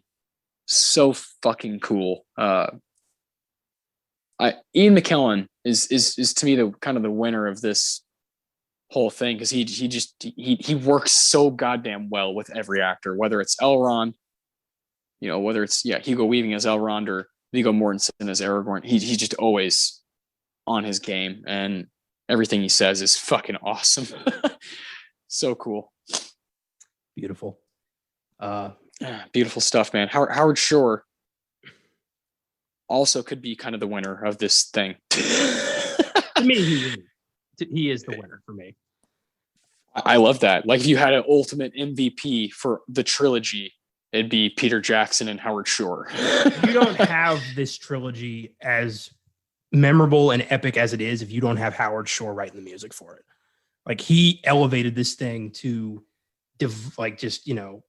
ethereal planes that do not exist in film, but he took it there. Like, I hold this franchise in such high regard that I don't even consider them films anymore. Like, to me, there is no competition. Like, this is just the Lord of the Rings. This is its own thing. Yeah. I totally understand where you're coming from. Howard Shore. So obviously, the Morricone is, it's going to go to him. I mean, who else takes it? But he does have a little help here. It's the scene where Denethor, steward of Gondor, has sent his son Faramir to retake Osgiliath, knowing full well he's not coming back. And he's sitting there eating a big old meal in front of Pippin and asks for a song.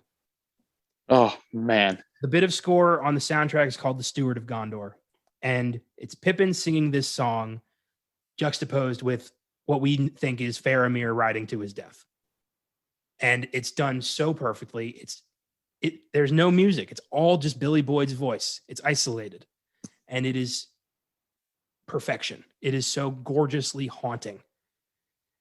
And, from the air, it ends with the arrows flying and like red tomato juice dripping down Denethor's chin, like the blood of those he'd sent to their deaths. It's so perfectly done. And then Pippin just starts crying. I couldn't do anything else. That scene is so beautiful to me.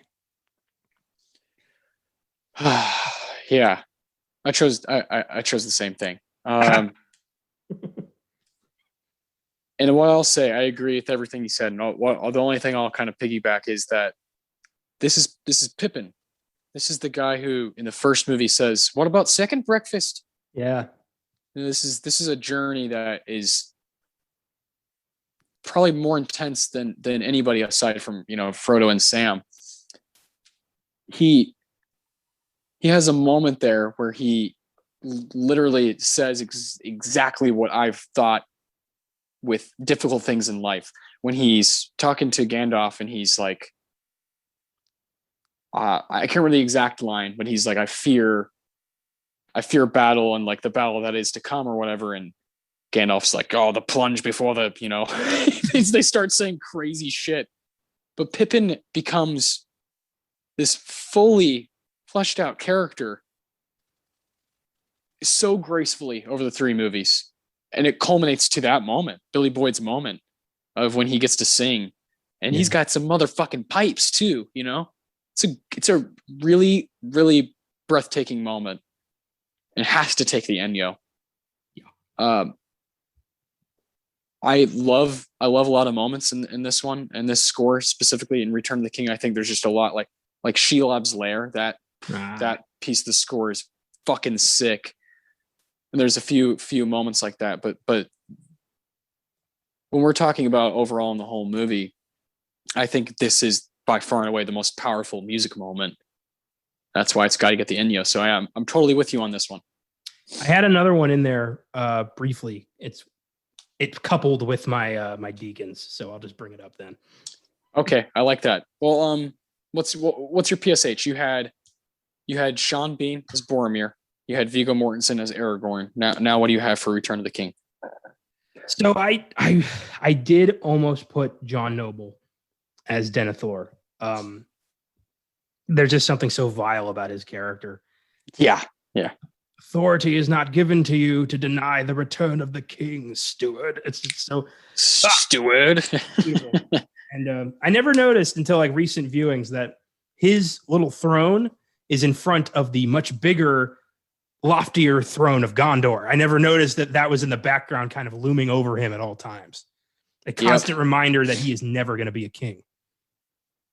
Anyway, which is so cool. Yeah, and explains a lot of his character. Yeah. But I had to go with the person who I think delivers the most effective, strongest performance in this film, and it is Andy Serkis. Nice. Okay, good. I wasn't just letting that fly. He was coming. Yeah, I think either one in Two Towers or Return of the King or both. Yeah. But in this film, we get to see how Smeagol became Gollum. Yeah, we see Andy Serkis. Yeah. And it is so instantaneous. Like it is, oh my God, I thought you drowned, to you're going to give me that or I'm going to kill you for it. It's a second on a dime. Like he turns immediately. There is no resistance to that power whatsoever. It's really freaky. And just knowing that and then seeing, Gollum manipulate the events to go in his favor, leading them the back way to Mordor to get, faking the bread theft to get Frodo to turn on Sam, and then catch Frodo in the cave and Gollum revealing his true intentions, and then ultimately being the one who does destroy the ring.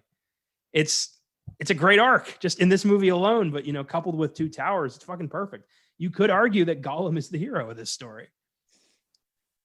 Like, yeah, it is. Did so essential. Gain control ever so slightly and fucking jump? Like maybe. I don't know. I like to think so. Yeah.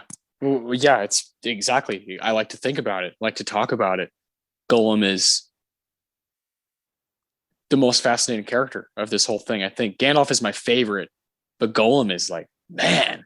And that reward that you get at the end of Two Towers when he's talking to himself and he's in the woods, and at the beginning when you do, like you said, you see the him and his brother see the ring, and then he just chokes him out.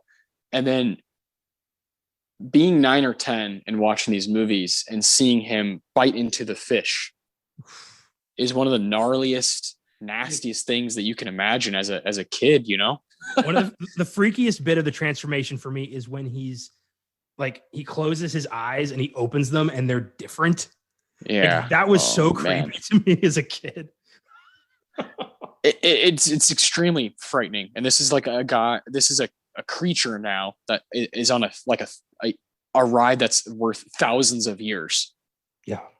And has lived with the ring, without the ring for thousands of years, and then finds his way back to it in a really strange way.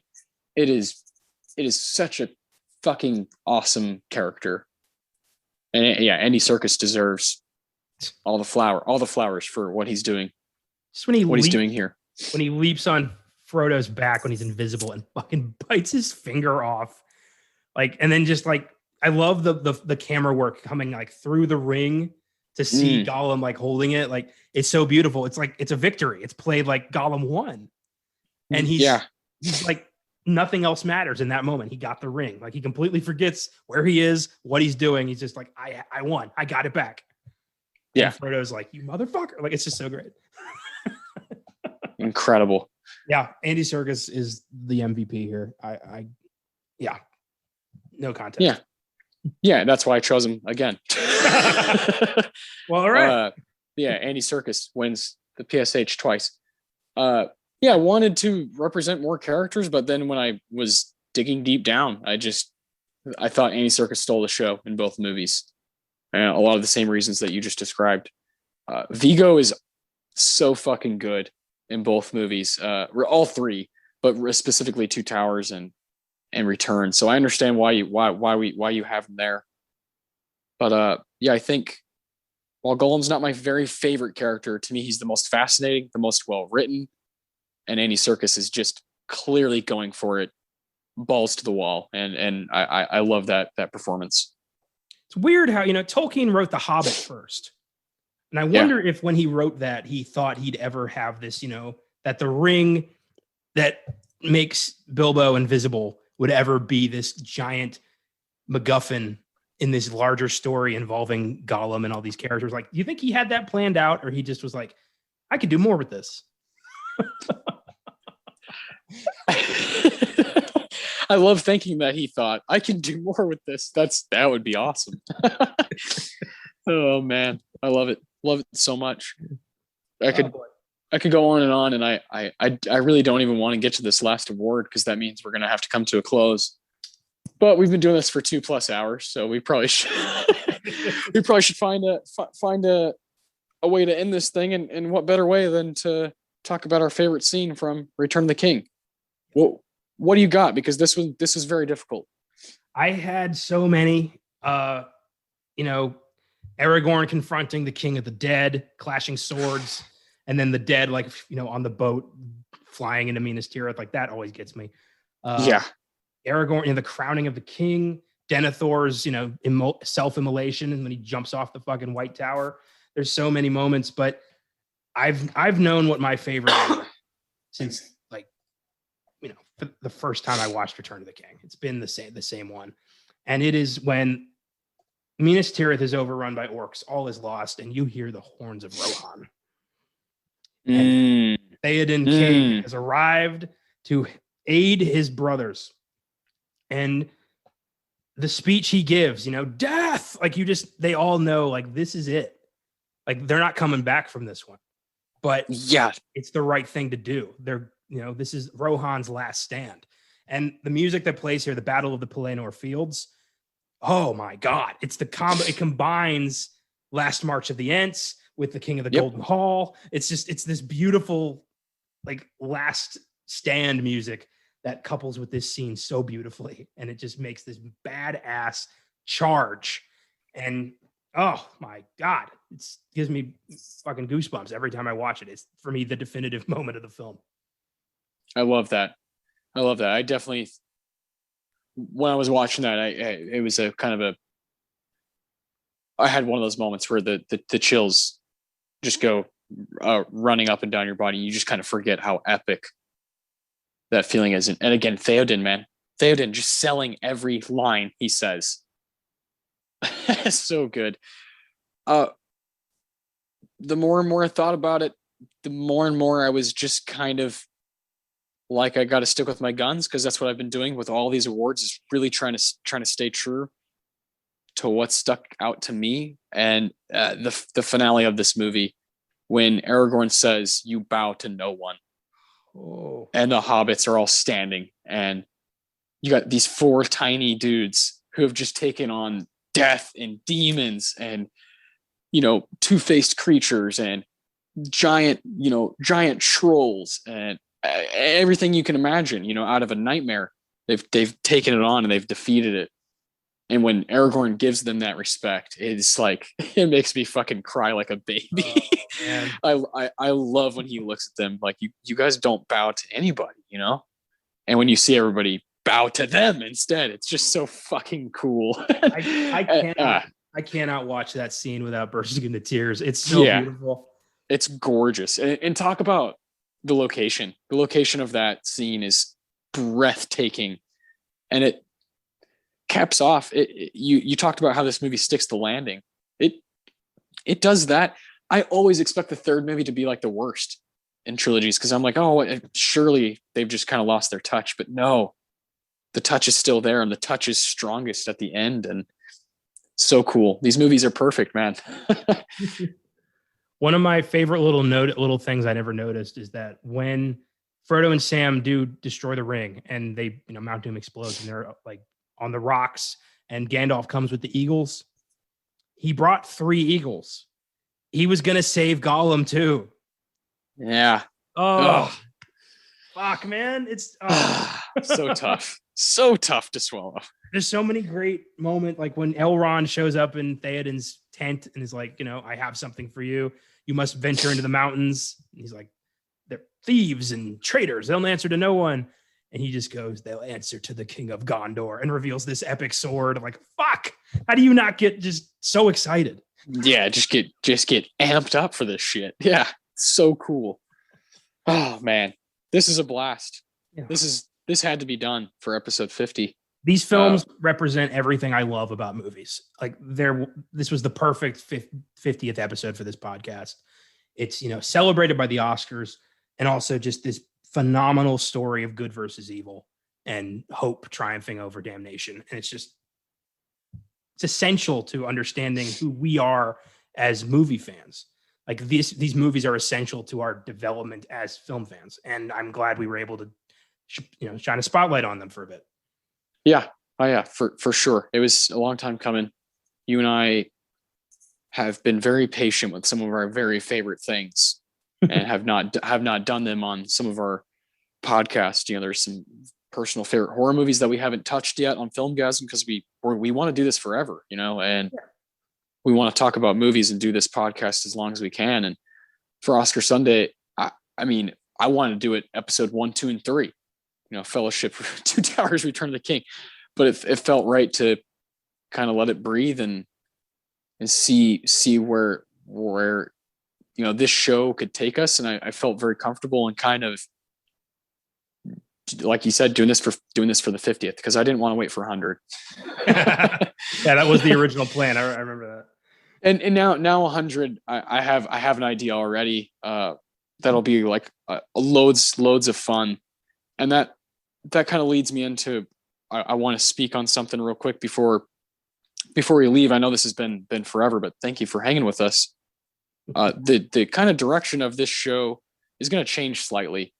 It won't change totally how a listener, you're still coming to Oscar Sunday. We're talking Oscar nominated movies, but we want to kind of build a language for ourselves that'll make it easier to kind of talk about these and dive into the Oscar history. So moving forward, at least for a while, we're gonna try this out. We're gonna try doing 5 episodes inside of one decade. So, for example, episode 51, 52, 53, 54, and 55 are all going to be in the same decade. We won't tell you exactly what the Best Picture Showdown is going to be up until it comes, but you'll know it's in that decade that we've been in the entire time. So next week, we're going to start off by doing Anatomy of a Murder, 1959. So we're going to be in the 50s for 5 episodes. If you don't like the 50s, that's fine. You can go listen to something else. But we really want to dive into a decade, feel out its history, and kind of stay there for a month or so.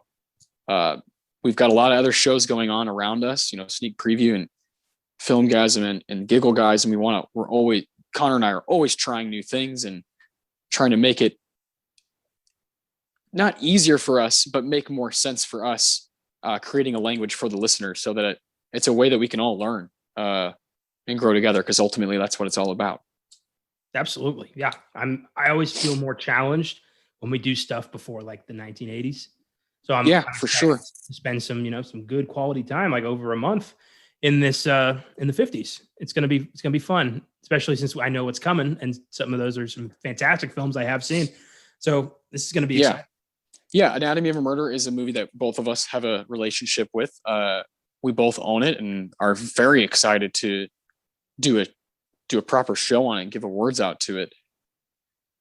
And then after that, like you said, we have movies we haven't seen from the 50s and stuff we have seen and stuff that we're really excited to see for ourselves. And I'm pumped. I'm pumped to kind of change the format of Oscar Sunday a little bit. But at the end of the day, each standalone episode is going to feel the same, because we're just talking about movies, giving awards out to movies, and kind of seeing through the context of the Oscars, kind of just talking about Hollywood and the art form that we love. Damn straight. Yeah, this is great. On our other shows, it's going to be a horror heavy week. Hell yeah. Tomorrow's sneak preview will be Caleb and I discussing Spiral, the new Saw movie, as well as the various other films that have come out this past weekend. And then on Wednesday, we will be Josh and I will be doing a Filmgazm on the 2004 Dawn of the Dead remake in honor of Zack Snyder's latest zombie movie. So if you like torture porn and zombies, it's going to be a good week for you. Yeah, no kidding. Oh, this was so much fun. I'm glad we got to cross Lord of the Rings off the list. And here's to another 50. Yeah, no kidding. We're going to keep this thing rolling. We've almost been doing it for a year. And we're going to, like you said, challenge ourselves. We're both in our 20s, and we're going to try to watch some old school movies from the 50s. So I'm down to buckle up and do this thing while we also have the other shows to kind of give us different variety, different flavors. And that's what we're all about. Absolutely. Fantastic. Well, you want to sign us off? Yeah. Thank you for listening with us. I think if you're listening, you clearly realized how big of fans we are of this thing. And so this was big for us. It felt like legitimately 16 years coming. It really did. It really felt like I want to share my thoughts about, and I think we could both keep going kind of all night. Yeah. That kind of a thing. But at some point we got to go and let the people be, because we got a sneak preview coming tomorrow. Hell yeah. Thanks for listening, and we'll see you next week.